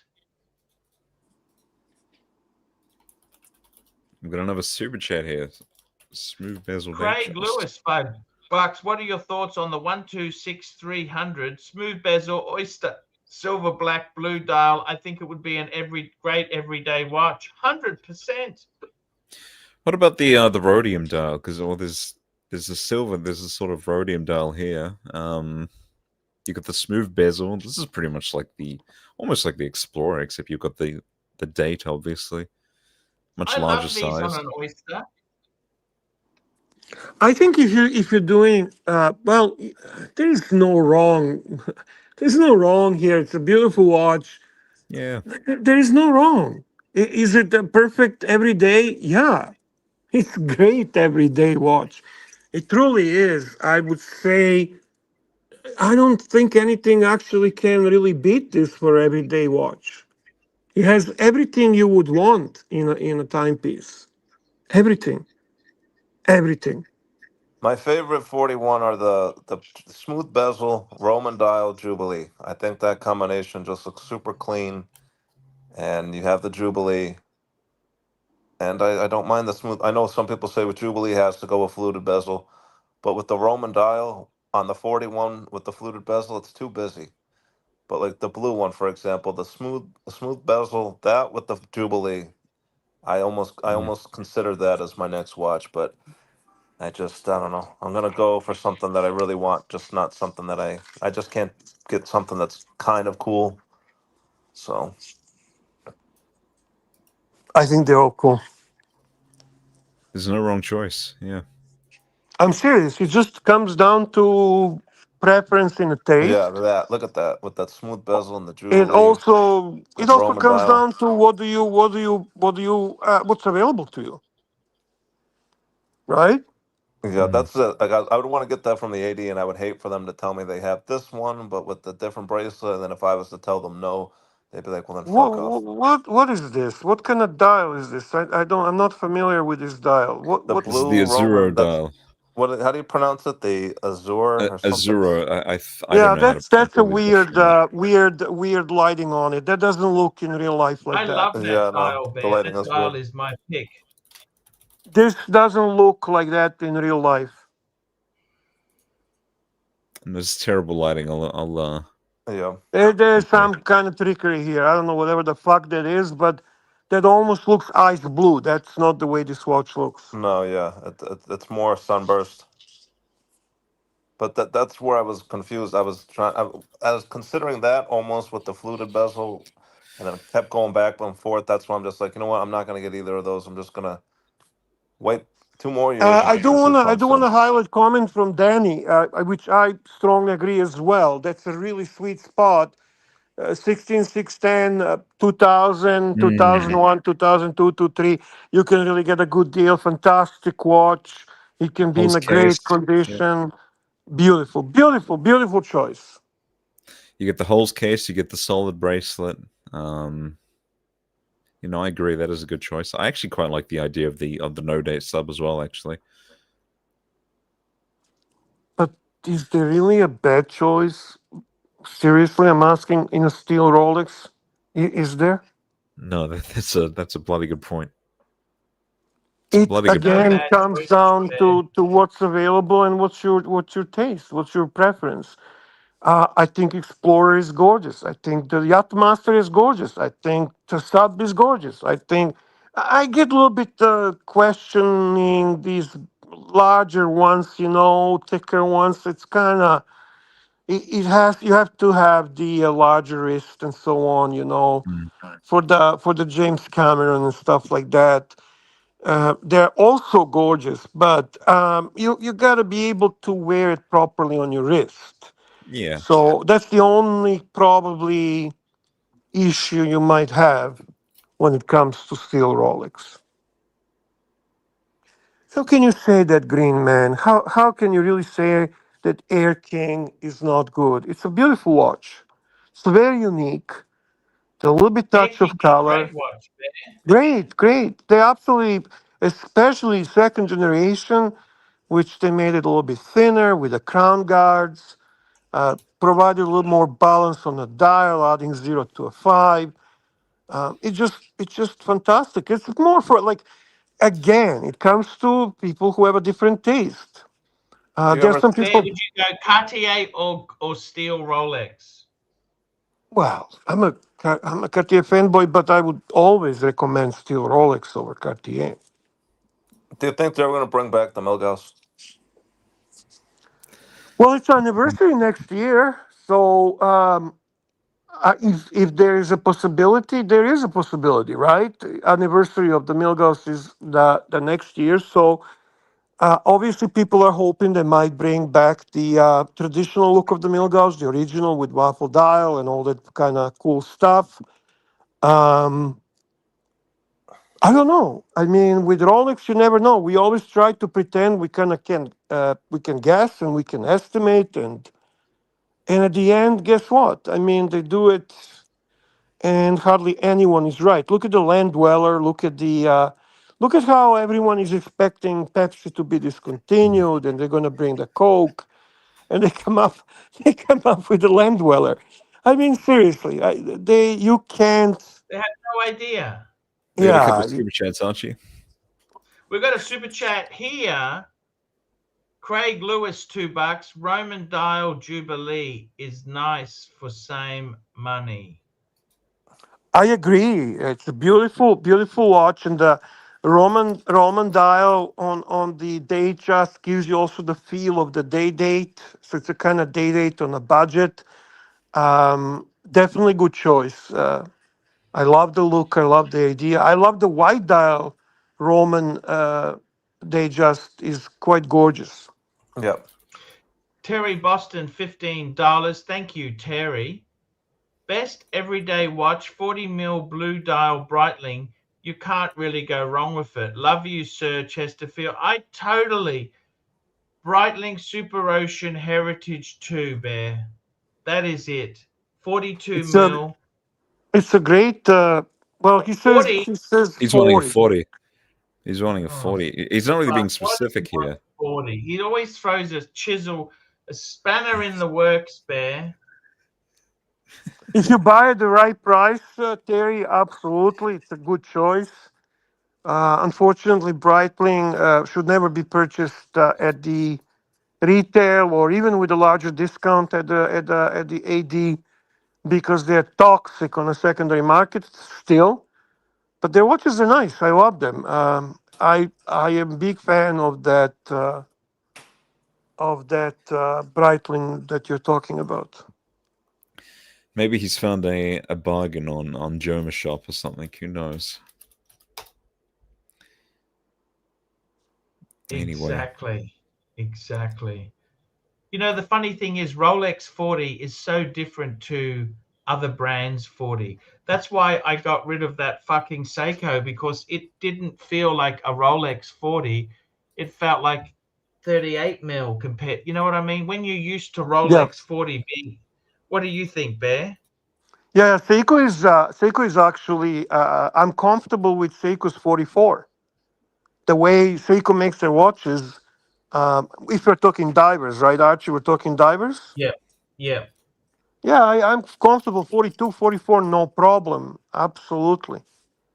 Very different style of case, very different style how it wears. It's not comparable. We got another super chat from MT85. MT85, $2. Saw the new Land Dweller yesterday. Blah. Blah. Have you Yeah. actually seen the new Land Dweller, Bear? No, I haven't seen the Land Dweller in person, unfortunately, yet. I should say, have you touched it? Because I've seen it at Watches and Wankers. No, I never seen it in person, and I never touched it. Yeah. But from everything I've seen, I love that watch. I love design of it. I think it's quite beautiful to me, and I would love to own it. I think Terry should get the Tudor Royal with the blue dial if he wants something that's reasonably priced but something that's different and cool. I had the Tudor Royal Salmon 41, and that was cool. A really cool watch. I paid like 25 or $2,600 for it, and I loved it.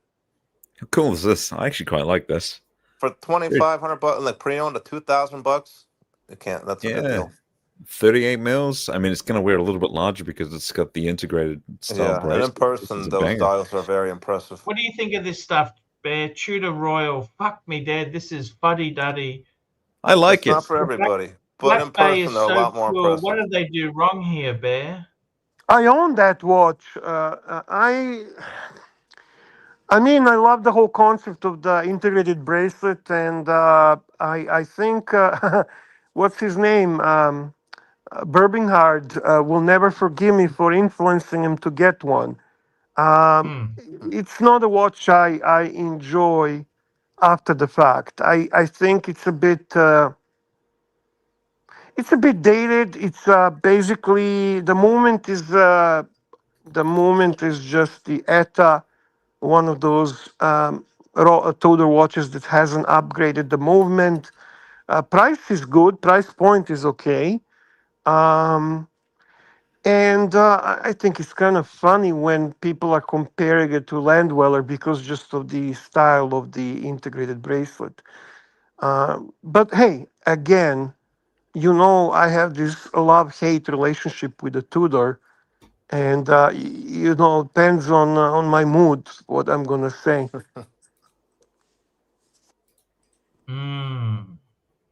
Yeah, I'm tempted to get. I don't want to get back into collecting, but the salmon dial. I love a salmon dial. I used to love Seiko salmon dials, but for that price point, especially pre-owned, it's just like, why not? Yeah, as Marcellino would say, Bear just buy Tudor so he can look at the lemon. Lemon. That's right, Danny. Uh, you know what? I am just trying to remember how many Tudors I owned, modern Tudors. I'm gonna say, and I'm not gonna lie, I'm gonna say 10, a dozen, more, probably more, more than dozen, probably 15. I think so. I think so. And at this moment, I own one. Which is which one? Wow, just one. That's Chrono? all? Yeah. You've purged the shitters. Well, I do that all the time, but I have experienced. I was huge fanboy at one point. I especially when they just came out and made this whole Tudor Black Bay saga, which was quite interesting. The nod to the heritage, the very much look of a like a vintage sub. It was cool. It was interesting. Then the whole Tudor 58 kicked in with a thinner case with a smaller case, so it wore even better. Then, of course, Mikey's Pelagos was interesting. The FXDs were interesting. All kind of different FXDs. Then the Diet Panda and so on and so on. They had their interesting moments, but I don't know what's wrong. They kind of just become boring after a while. We've got a couple of super chats here, Archie. Super chat. We got Craig Lewis, $5. The white dial Roman Jubilee is beautiful. Thank you, Yes, that is Mr. beautiful. Bear. That is absolutely gorgeous. Do you think, Bear, the Jubilee needs a fluted bezel? What do you think? I prefer my Datejust with the fluted bezel. Yes. But that exact watch with the fluted and the Roman, to me, it's too busy. The 41 fluted with the Roman, it looks too busy. A 36, I perfect. saw an interesting meme where the non-fluted The fluid eyebrows. bezel The eyebrows, Datejust yeah. was portrayed as a no eyebrows, and that kind of remains in my subconscious. So I don't know, but again, yeah, is this a beautiful watch? Yeah, man, that's a gorgeous watch. I Also, changed the my price opinion on difference. on the smooth bezel, on the show, The Gentleman, the series on Netflix. There's a character called the Priest who has that exact 41 white dial with the Roman smooth, and I was like, okay, this character is really cool, and now that's a cool watch. Okay, that sounds interesting. Yeah, Yeah, if you've that's never the seen that thing. series on Netflix, it's awesome. You should check it out. A lot of What nice is it watches. called, Priest? The Gentleman with that's a Guy Ritchie. There's a movie, The Gentleman, with Matthew McConaughey, but I prefer the series. A lot of nice watches, really cool fashion, really cool cars. The main character has, I think, a gold Nautilus. Interesting. And then there's an Interesting. FP Joint. How many movies or TV shows do you know that talk about FP Joint? The Gentleman does. Oh, cool. That is cool. So the film was 2019. The TV series is 2024. Yeah, and there's a new season coming out soon, hopefully.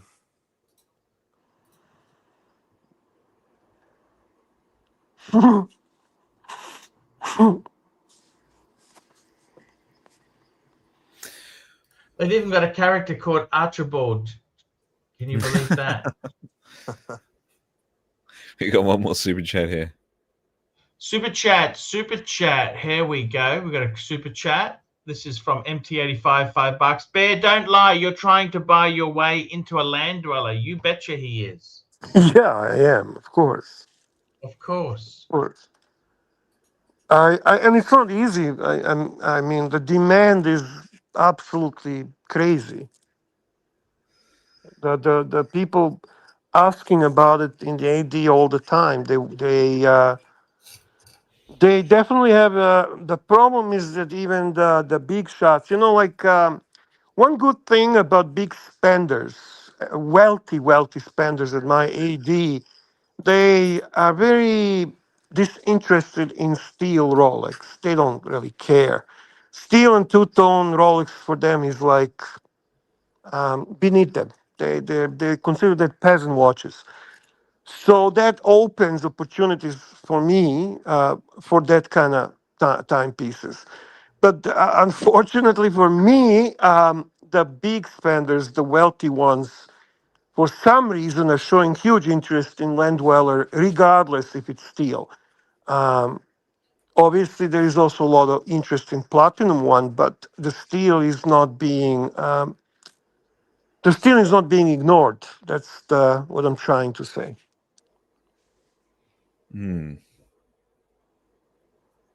I got to tell you, Bear, how much do you need to be considered to be a wealthy punter there, Bear? How much do you need to have spent?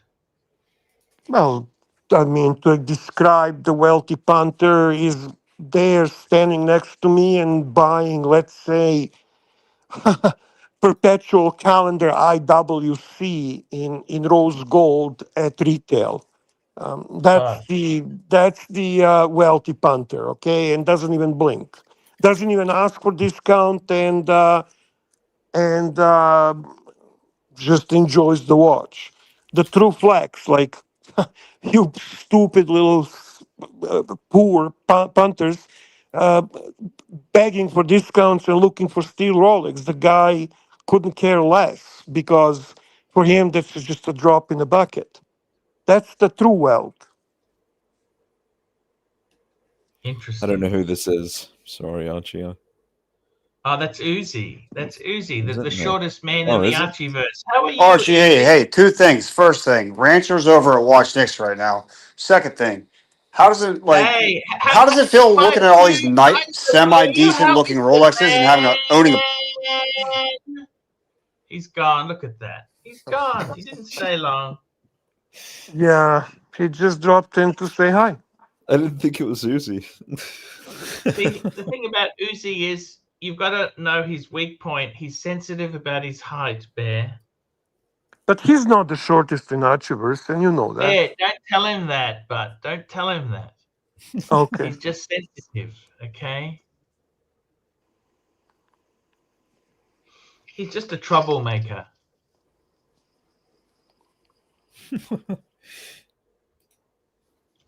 I got to tell you, Bear, this land dweller here, I can't see He bought $50,000. he bought the white gold Pepsi, right? Yes. That's a nice choice. And that's he bought it blue dial, right? The white gold Pepsi blue dial. He did. Yeah. They're actually good buy on the secondary market. I give him credit for that. And what else he has? He has a root beer or something. What else he has? He's got the yellow gold Submariner with the black dial. Oh, Full gold. nice, Yeah. nice. So he's got the sub and he's got a GMT. That's How a do you think the blue dial beautiful. compares to That's the a meteorite? beautiful two-piece precious metal Rolex. I think I like it. I like that. I like his choice. It's good. How do you think the blue dial compares to the meteorite? Well, blue dial is just more pedestrian. Meteorite is obviously higher level because of its uniqueness and because of the rarity to a certain extent. But I think that actually meteorite is also great opportunity on the secondary market. They're now trending slightly over the retail, which is, in my opinion, a fantastic opportunity to buy a watch that eventually Mhm. guaranteed is going to increase in value. And I it's got love a the watch. I love the watch as a watch. I mean, for me, that is just that was my grail. it's got a nice throwback to the vintage, you know. When Hey, Doc, hi. how's it going, guys? Good to see Doc. I think they might have made some vintage GMTs with white Yeah, dial. that's actually The kind of albino, yeah. people are Yeah, not those early sure. ones. They The were the people are Pan not Am ones, weren't they? right. The people are not sure, for executives, right? They're not sure if that was true or a myth. But certainly it's a nice look. Yeah, I think so. I think so. Many people disagree, Doc. Many people feel. I mean, you'll hear things. I think Mark It's was sort of talking like the about. blueberry. It's like the blueberry bezel. We don't really know if that's real or not. Yeah, that's exactly that. We don't know for sure, but hey, there's a definitely a story. But the meteorite, we know it's a real watch from Rolex, and it has this aesthetic, and it's a really attractive watch. If the meteorite had a jubilee, it would be, I think, one of the most perfect Rolex. Now that they're putting the jubilees on the new GMTs, the gold, Yeah. the newer ones. Well, Bear, Super you chat. can always put a jubilee on there, right? Right, Bear? You don't mind that, Yeah, Bear? yeah, Right, Bear? Right, yeah. Bear? Not a chance. Absolutely not interested in doing that. Bear. Dog. I have to say, Bear, by you the were way, without going into sounding details, like were you serious or joking in the WhatsApp you sent me? Me? Yeah. I was teasing you, dog. Come Okay. on. I never really know for sure, so I thought so, but then I was like, well, wait a minute. I was teasing you. You're not the only one. I did it to few of my I get it. friends on that side of the fence. Of course, of course. I wasn't sure if you were just digging a little or if you were serious. No, digging a little.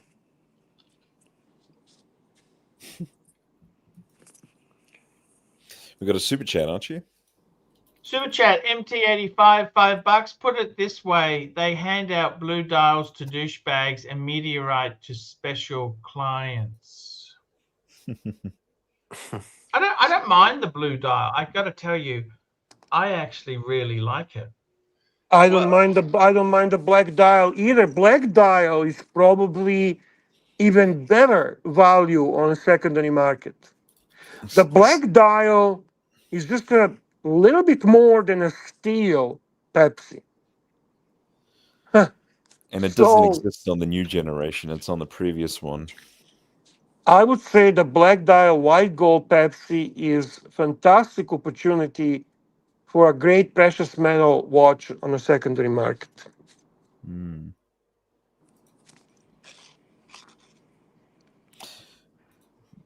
We got another super chat.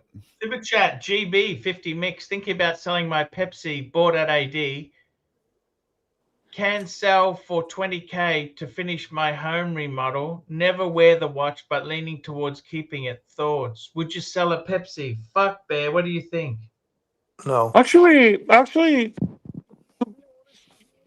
They fetch a good premium at the moment. There's a big demand on all GMTs in steel, and Pepsi is the king. 20 US, you can get more than that. Easily. Yeah, so I don't know why do you want to sell it for less than what you can get? That's the only part I don't understand. If you have a Pepsi and you don't wear it, no offense, but I think you're sick. I think there's something wrong with you, and you should go put that watch on right now. Maybe he's And selling it. Maybe he's and selling it to his AD or something like that, so he can get something later from the AMD. maybe that's a possibility for sure.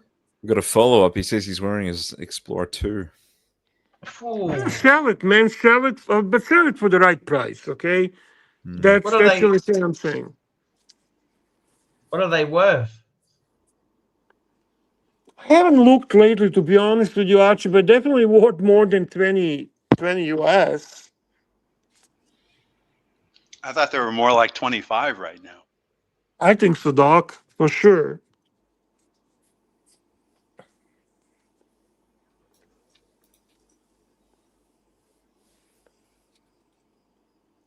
Look at that. 18, Bear. Fuck, Bear. Oh, Wow. they've dropped. Too soon. They did Bear, the drop. market's Fuck. Fuck, Bear. Time to Yeah, do some that's the early price. Christmas shopping. Go well if you can get it, then it's better than what it's selling. What is it? I can't see. It's too small for my. 19.6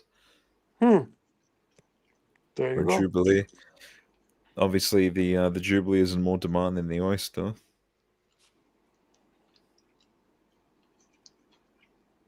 That's pretty But vicious, Bear. What do you think? between the house Renault and the watch you don't wear, I would always recommend house Renault over watch you don't wear. But I think he's got a problem. The fact that he's not wearing it, that's the biggest issue here. Why is that biggest issue? He should wear the watch. How could you Or not want to wear that maybe he's watch? just not comfortable wearing it. That's a problem. That's a There's problem. so many Correct. people that would kill to get that watch Yeah, offered to them there's from the starving AD. children in China that don't have a Pepsi. That would love one. I like that. Well, fuck them. Don't be a communist, so then you're not going to starve.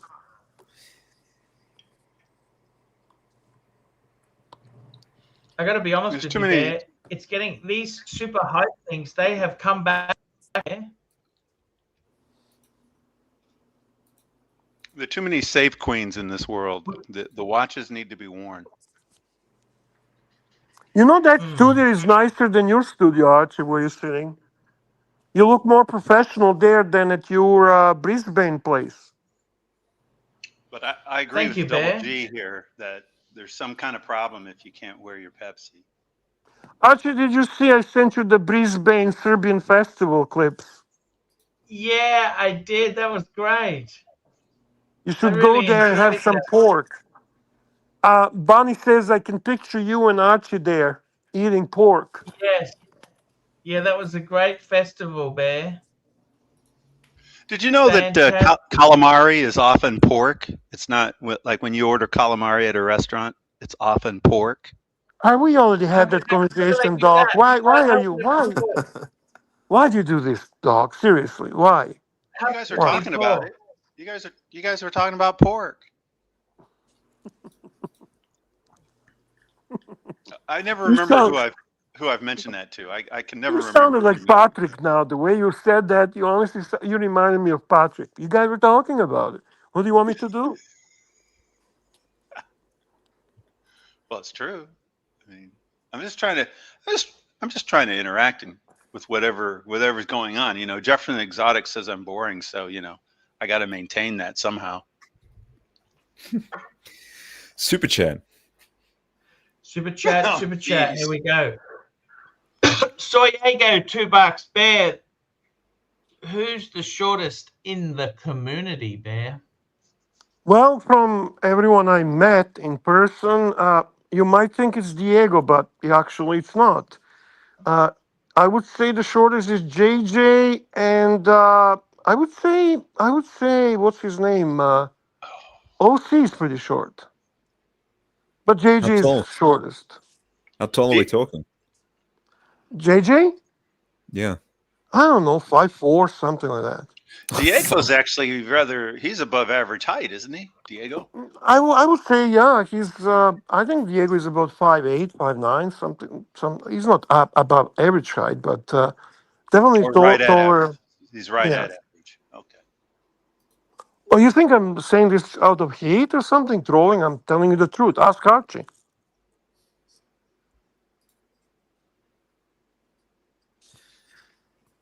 God, I love the Pepsi. That's a beautiful watch. Yeah, how can somebody not want to wear that? It's sick. Mm. It's mental illness. Maybe You'd be they don't like surprised. The non-watch people find Pepsi to be a little bit loud and tacky. I love how the bezel is almost like a purple, at the top and the blue section, and the red's like a very sort of cherry red sort of thing. I'm not a big fan of the Batgirl, but the Pepsi is. I would kill for a Pepsi. I was shopping today and I ran into a guy who was like a VP at Costco and he had on a Batman. I was not impressed. No, Mm. It's rather blah. I'd much rather have a Pepsi. Yeah. I mean, it's just I like them all, Doc. I like them all. well, I'm telling. I don't know. And the Batman looks big for whatever reason.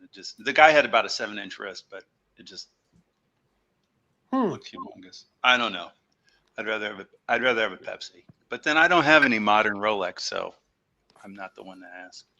Well, being that you have all those amazing Daytonas, and I have a few. and the fact that you are you have amazing Daytonas, and the fact that that's probably your absolutely favorite line of Rolex. Yes. Why would you not consider getting a modern Daytona to complement that? Well, I've tried it on. I tried on the newest one with the sort of throwback to the vintage with a little rim of metal on the bezel and all of that. Yes, yes. But it's not enough. I mean, yeah, it'd be nice to get one, and if I got one from an AD, I'd probably buy it, but I'm never going to get one from an AD. So you are not liking it enough to consider buying it on a secondary market? Nah. Okay. It's not. I mean, if I could get it at an AD price, maybe I would. But then I'd start entering the Goldberg sort of realm where I'm getting it sort of as So what's the modern Rolex that appeals to you the most? For whatever reason, the Sky Dweller appeals to me. And no kidding. Interesting. Oyster or Jubilee? I told them I don't care. I've tried them both on, and I actually can't remember which one I like the most. And I tried on a blue and a black dial. I can't remember which one I like the most. So I said, you know what? I'll take whatever I can get. You've also got like solid gold configurations as well. Don't forget those. All I had tried on was stainless steel, so I have nothing. I mean, if I got offered, they're stupidly expensive. The solid gold. But I guess if I got offered it, I'd have to think about it. Gotta be careful. Solid gold Sky Dweller at AD is a loss. You don't buy that at AD. They depreciate in value. Solid gold Sky Dweller. That is amazing. That's producer Michael's. He wanted that. That's insane. He just got one recently, I think. But that blue dial with the rose gold. I don't like rose gold, but that watch is perfect. It just pops, right? We're gonna have a super chat, Archie. Super chat. Here we go. MT85, $2. Maybe bullshit. Oh, that you're talking the green dial. Yeah, that one is hot. That's a hot motherfucker. Mm. I still say steel is a better choice, in my opinion. And surprisingly, this thing doesn't wear huge. I mean, yeah, it's a large watch, but I found it comparable to a Speedmaster Professional. Agreed. Size. Agreed. Oh, wow. Agreed. So it really fits well on the wrist. Beautifully balanced watch. Yeah, I agree. It's just the price. Oh, it's expensive. Absolutely. I would say, Doc, you probably your AD is most likely to offer you, if you don't have history with them, a two tone sky, which I would flat out refuse, thank them and say, "Oh, that's very nice of you, but I don't want steel." They are just ugly to begin, and they I was about don't. to say, I'm not sure about the aesthetic. You're right. You're right. They, and there's a reason why they are shit on the secondary market. But when it comes to the steel, I would also recommend Jubilee over Oyster. Just it suits the classic look of the sky. Not that it's tremendously important, but I would say that's my choice. And believe it or not, I am most attracted to the cheapest dial, white dial. That's the dial that is easiest to get because for whatever reason it's selling on a secondary market less than other dials. But Archie can tell you that white dial on that watch looks fantastic.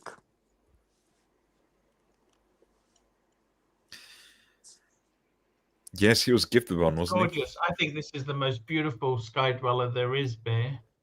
Archie doesn't always listen, Bateman, you know that. I know. He just stares at the and He's the listening. 1000 up there. We got to He- keep him engaged. He's listening, but he's Keep him just 5 minutes engaged. ahead. He's 5 minutes behind. I'm sorry, but he is listening. That's I gotta tell you, exactly it, Bear. Bear, you mentioned Bear. to me last year you were looking at downsizing a bit. Any plans on that? I am doing Would it you? already, Archie. Yeah. Of course. It's just slowly, gradually. Yeah, I'm doing it. You're easing out then a little bit. You're easing out. Yeah, that's normal.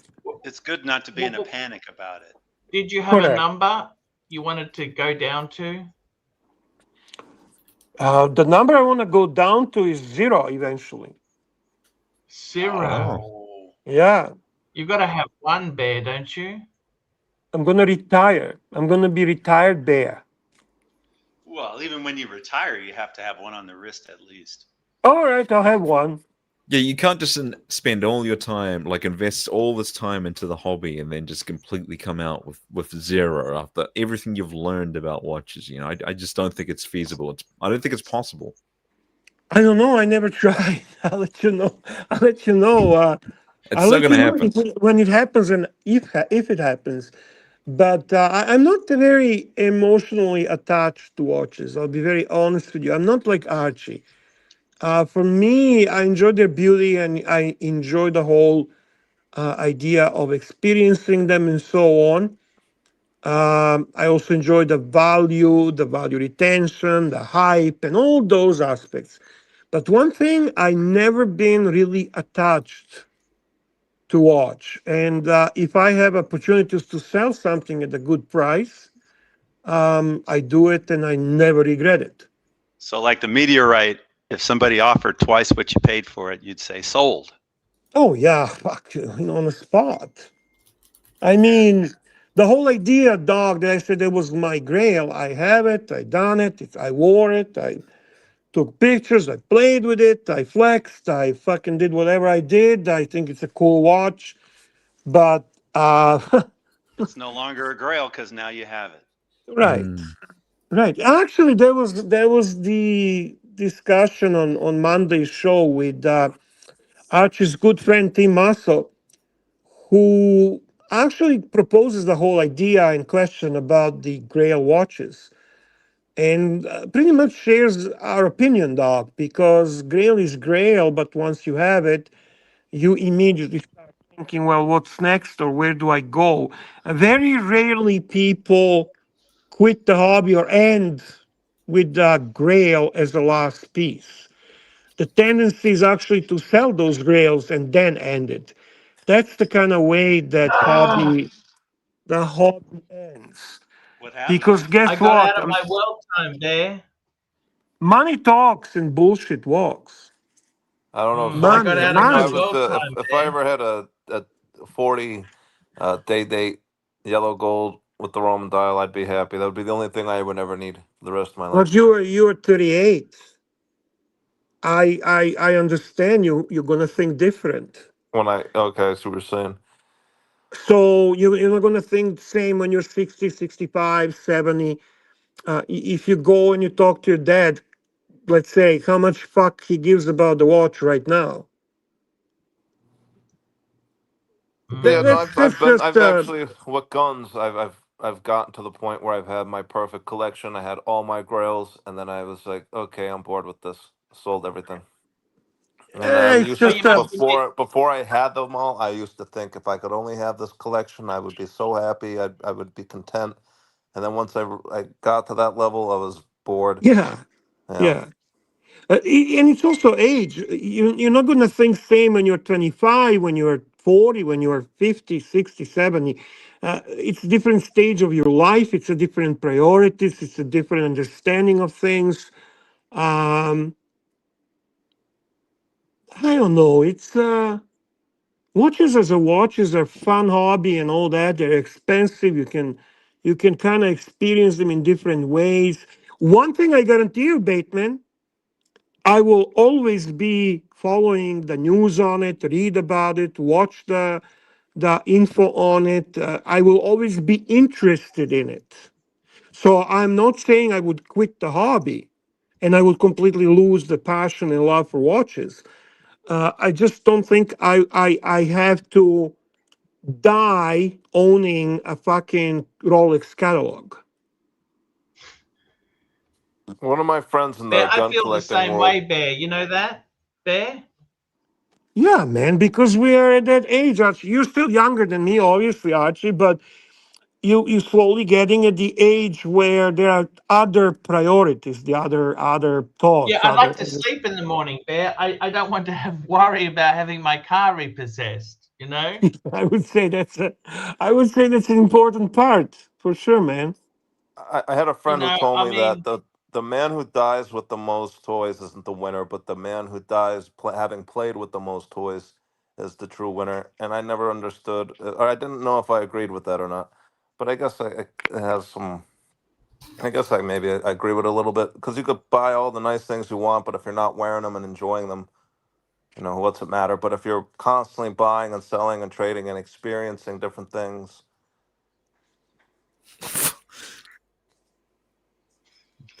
I got to tell you, Bear, the funny thing is,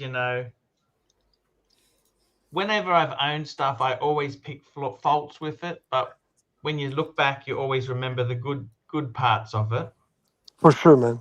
Mm. But in all honesty, Bear, how many do you really need?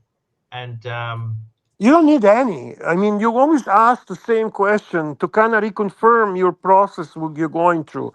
hmm, Ultimately, because that you was you don't your need mantra any. on your Zero, channel. zero, literally zero. You don't need any. It's that simple. There's your answer. The need is the wrong word you're using.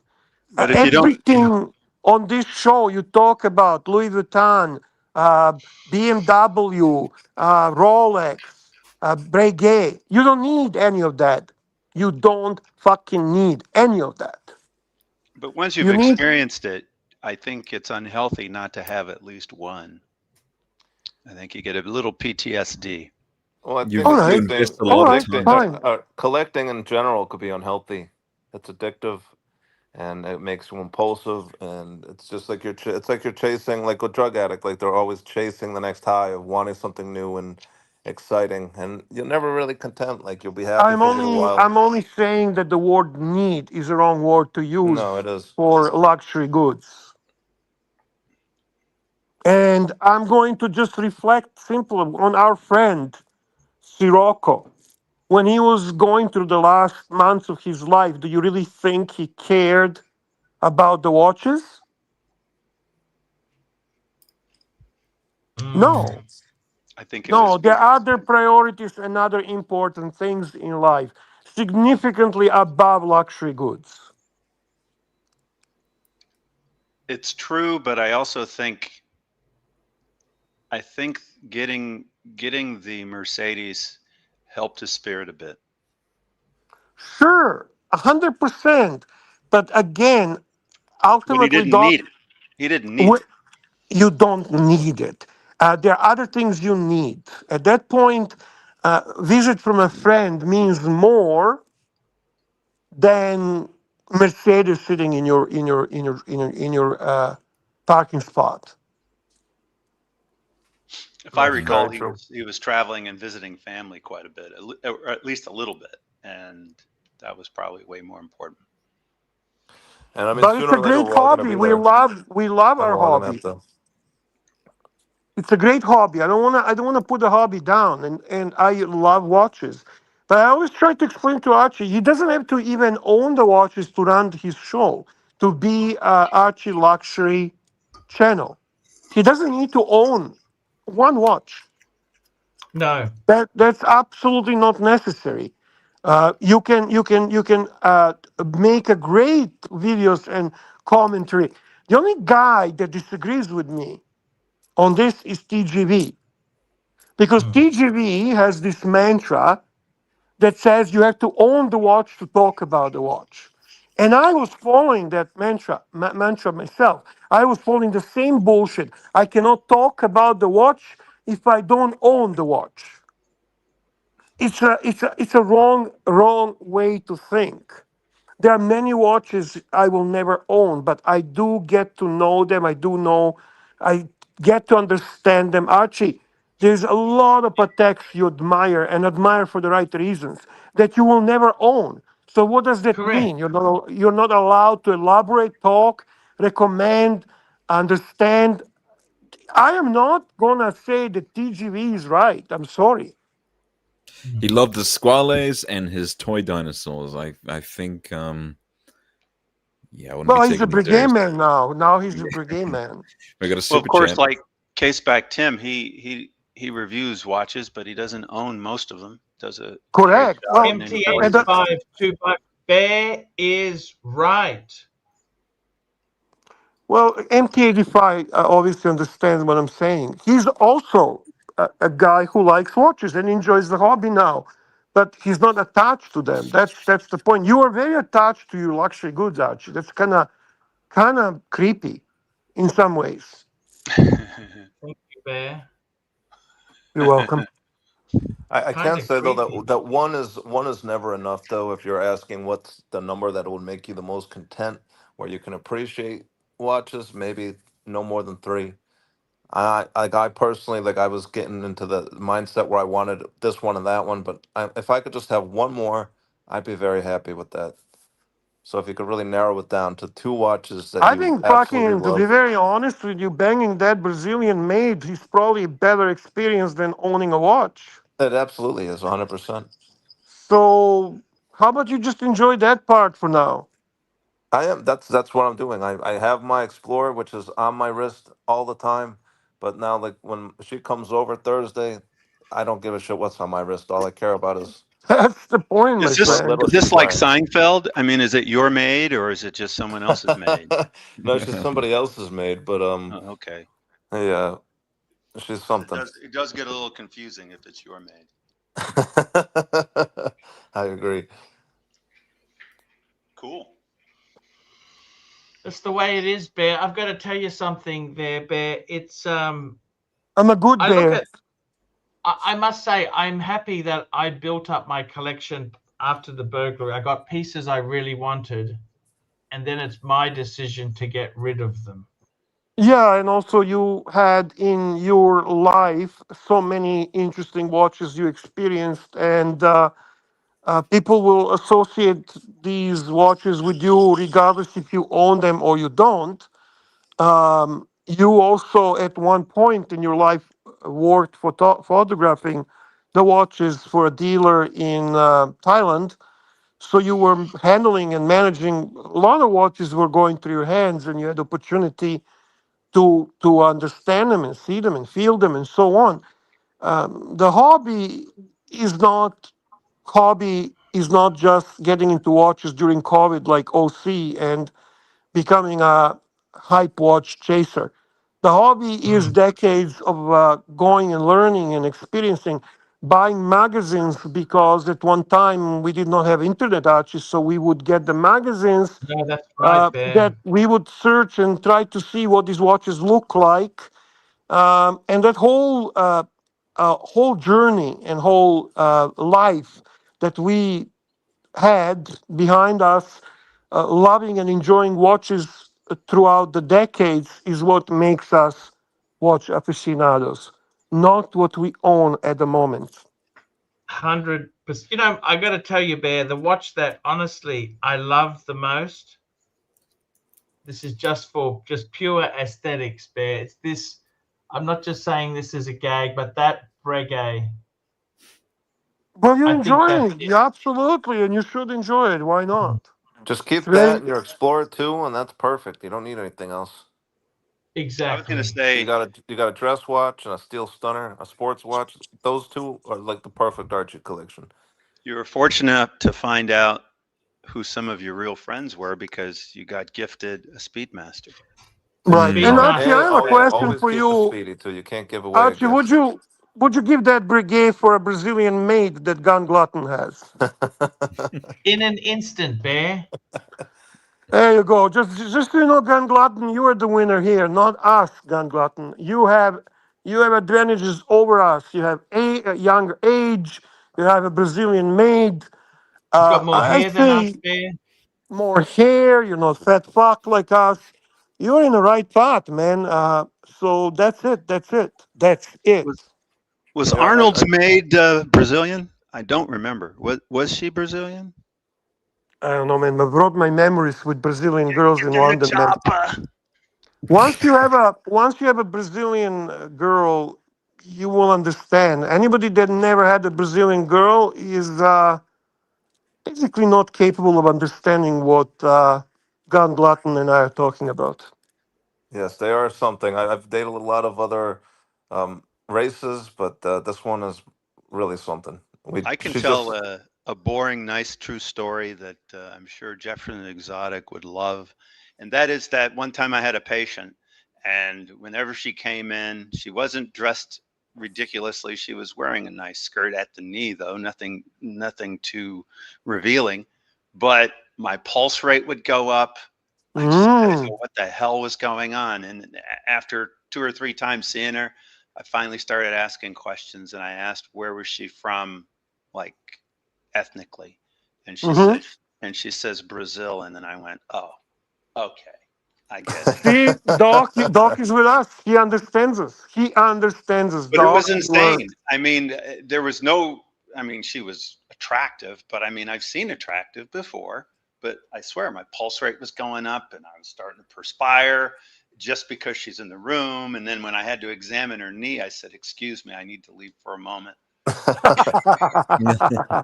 Love it. Of all the women I've been with, this is like the only one that really makes me nervous, and it's a good way though. Like you said, like you just like it's different. It's a biological response that I didn't It really, understand. it truly is. Yeah, it truly is. And only when I asked her, and she, oh, I'm Brazilian, and then she starts running through her lineage that she was part German, part African. I think she said African American, otherwise African, but she was part Brazilian, and she was part this, and she was part that, and it's like, oh my God, she just looked Fantastic. exotic. You don't know what it is. After when I had her, we went to the club. We went to some Latin club last Saturday, and then when we got back to my place, and after we got done making love, we were just laying on my bed together, you know, naked. Just I was feeling her beautiful body, and I was drunk, so I just said like, I want you so bad. And then in her beautiful voice, she's like, I'm here, and it was like, you know, with the the way she rolled that R, oh my God, it made me fucking go crazy. And I you got a was, super Beautiful. chat, big boy. God, oh It's man. Super Chad Birmingham, $5. Archie inspired me to get a Polar Explorer 2 and a Speedmaster Man on the fucking Moon, Bear. Bear, sorry, Viking Moon Bear inspired me to get a Tudor Royale. What a legacy, Bear. Oh my God, Birmingham will never fucking forgive me, man. We love our Birmingham. We love Birmingham. Captain America, man, one and only. Thank you for your service, sir. Indeed. It's not that Absolutely bad. fantastic. Watch Tudor Royale is not that bad. It's really not that bad. It's just not that great either. I don't know what to say. I Yeah, don't I know. only recommended it for Terry because I know Terry wants something that's he keeps asking what he should get. I think that Tudor Royal is perfect. It's in his price range. Tudor He's Royal is a better choice in my opinion than those fucking Breitlings he Breitling. keeps Yeah, pushing. that's why I was saying it. And he likes he likes to dress up, so it'd be a perfect watch for him. It'd be I better love than Terry. I'd rather him get the Tudor Royal than spend too much money on an old Datejust. Absolutely beautiful. And Terry's Absolutely British, you beautiful. know. It's a Tudor. It's a poor man's day date. You know, you got the day and the date complication there. Yeah. I was going to say it's a poor man's PRX, but oh, that's terrible. Ooh. Sorry. Ooh. Jeez. Guys, I got to tell you something. That Tudor really, I've had those ugly Tudors. I had the Hydronaut too, and they're well made, but they're just fucking ugly. What And was the Tudor you bought when you got drunk with the man who had yeah, a that was sex the with the? Hydronaut, the Tudor Hydronaut too. See, that's a better picture of it. It's not terrible. How many women did he have a sex with, Archie? 7,000. Yeah, 7,000. What's his name? I forgot. What's He his doesn't name? like me saying it, Bear. He doesn't like me mentioning. He said, "Don't ever mention that again." It's okay. Okay. 7,000 is ridiculous. Ian, his name. We'll just say it's not Wilt Chamberlain, so it's someone else. How on earth do you have sex with 7,000 women? And how do Well, you he's count a that fucking many? That's over stud, man. 20 years. 20 years. Yeah, 20 that is years. correct. At some point, though, you gotta And lose count. basically, very good friend of Archie, and they went out and they got drunk, and Archie ends up waking up at his home with the watch he bought, and he's like, "What the fuck did I buy?" And he bought a Hydronaut. It was actually, it was very well made. The thing about Tudor is it is well made stuff. So that means in the dark, it's a nice watch. Bring a picture of that watch, Archie, if you have it. That would be kind of cool for punters to see what you bought. Let's have a look there. If you have it, I don't know. If it's not too much to. I never thought it was that ugly. It was kind of it's sporty. It's I don't know. Show the punters and see what I think the bezel they think. The bezel is what does the most damage. Well, Austin Daniel loves his Yeah. Hydronaut. Bezel is fucking loud. Bezel is loud. Bezel. I mean, you got to be accepting of a little bit of Franken to make that thing attractive. I think so. Even Bear would say, "Please change the bezel." Here you go, Bear. Okay, guys. So it's not that bad. What do you guys think? Bateman and Gun Glutton. They have one on Delray Watch. Federico has one for sale, a really good price. I don't think it's terrible. God, I'm sorry. The proportions are just completely fucked as fuck, guy. I'm curious. What is he selling it for? Gun Glutton. What is Federico? You would have to pull it up on his. I can't remember what it was selling it for, but I want to say way less than 29, but I could be mistaken. To me, it kind of reminds me of like a Seiko Monster. I would say 1,500. Archie, what did you pay for it when you bought it? I think it was around about the 2 Aussie, Bear. That's not bad price. And then you got to look for the filter and look for the Yeah, Tudor. no, He's got a bunch. And they just have to remind you that it's a Tudor as well, with the one link on the bracelet that says Tudor on it. I don't know why they did that. There's I think he has a filter where you could search by brand. A lot of people looked at the watch and said, "What the hell is this thing?" So I think they decided. Yeah, on the left there.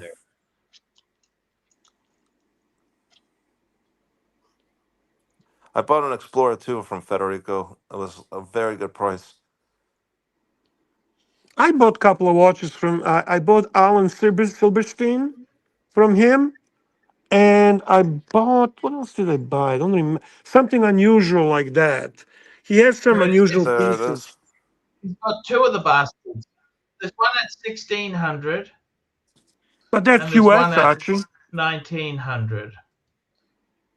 So Yeah, you that's see, right. The bezel's got to go.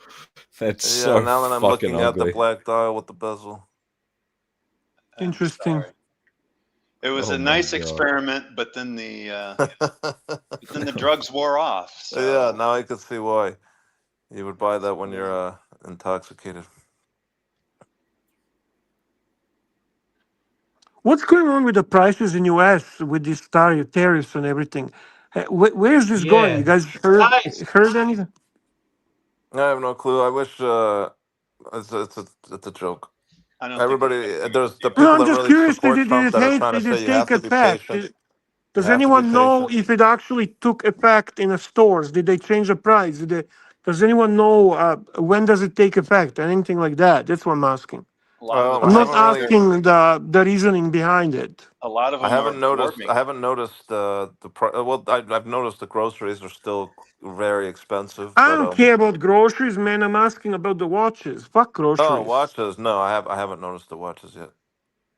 Okay. I was just at International Diamond, and they were. I was looking at the new Breitlings, but the prices haven't gone up. I think they retail the new Super Oceans are like 66, so they haven't. I didn't notice them. I think that's what they were when I was there looking at them.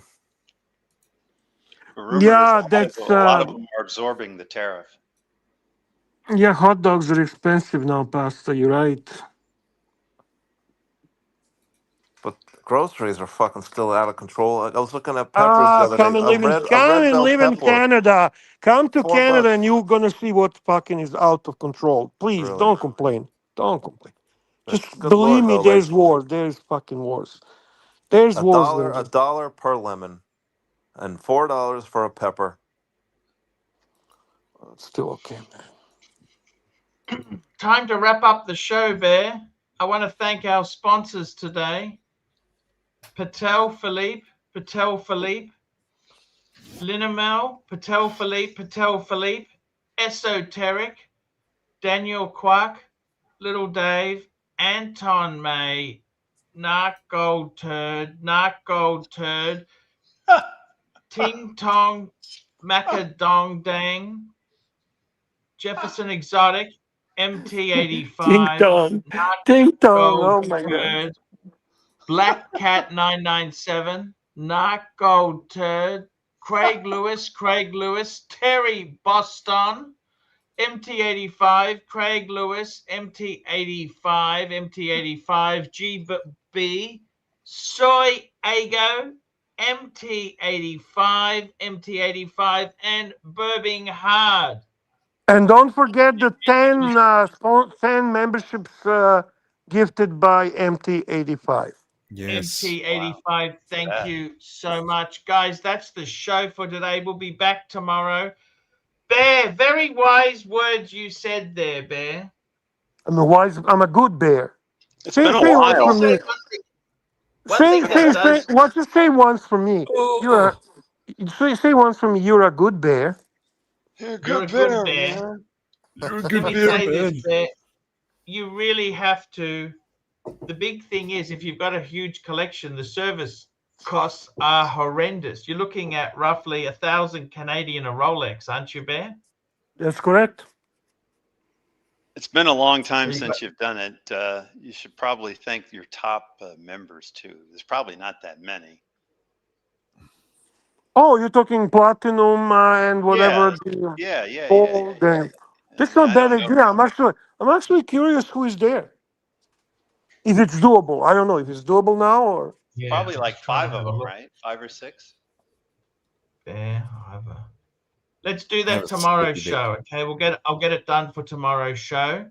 All right. Guys, take care, have fun, buy your grails, enjoy yourself, And wear and them. Wear your fucking Wear- watches. Wear that Pepsi. wear the watches. And focus more on Brazilian maids rather than watches, yes, fuckers. Exactly. That's it, Bear. See you tomorrow, guys. Hi, guys. It's ArchieLuxury. Guys, I want to talk to you about David SW. David SW, David SW. Guys, if you are in America, if you are looking for a Rolex watch of your dreams, in fact, if you're looking for a contemporary modern wristwatch, I strongly advise you to look at David SW. Guys, don't play the dealer games. Don't bring in chocolates or Krispy Kremes for your dealer hoping to get a Rolex at retail. It's futile. Please, guys, save your dignity. Keep some pride. Go to David SW. I would highly recommend David SW, David SW. If you're in America and you're looking for a watch, go to David SW, David SW, David SW.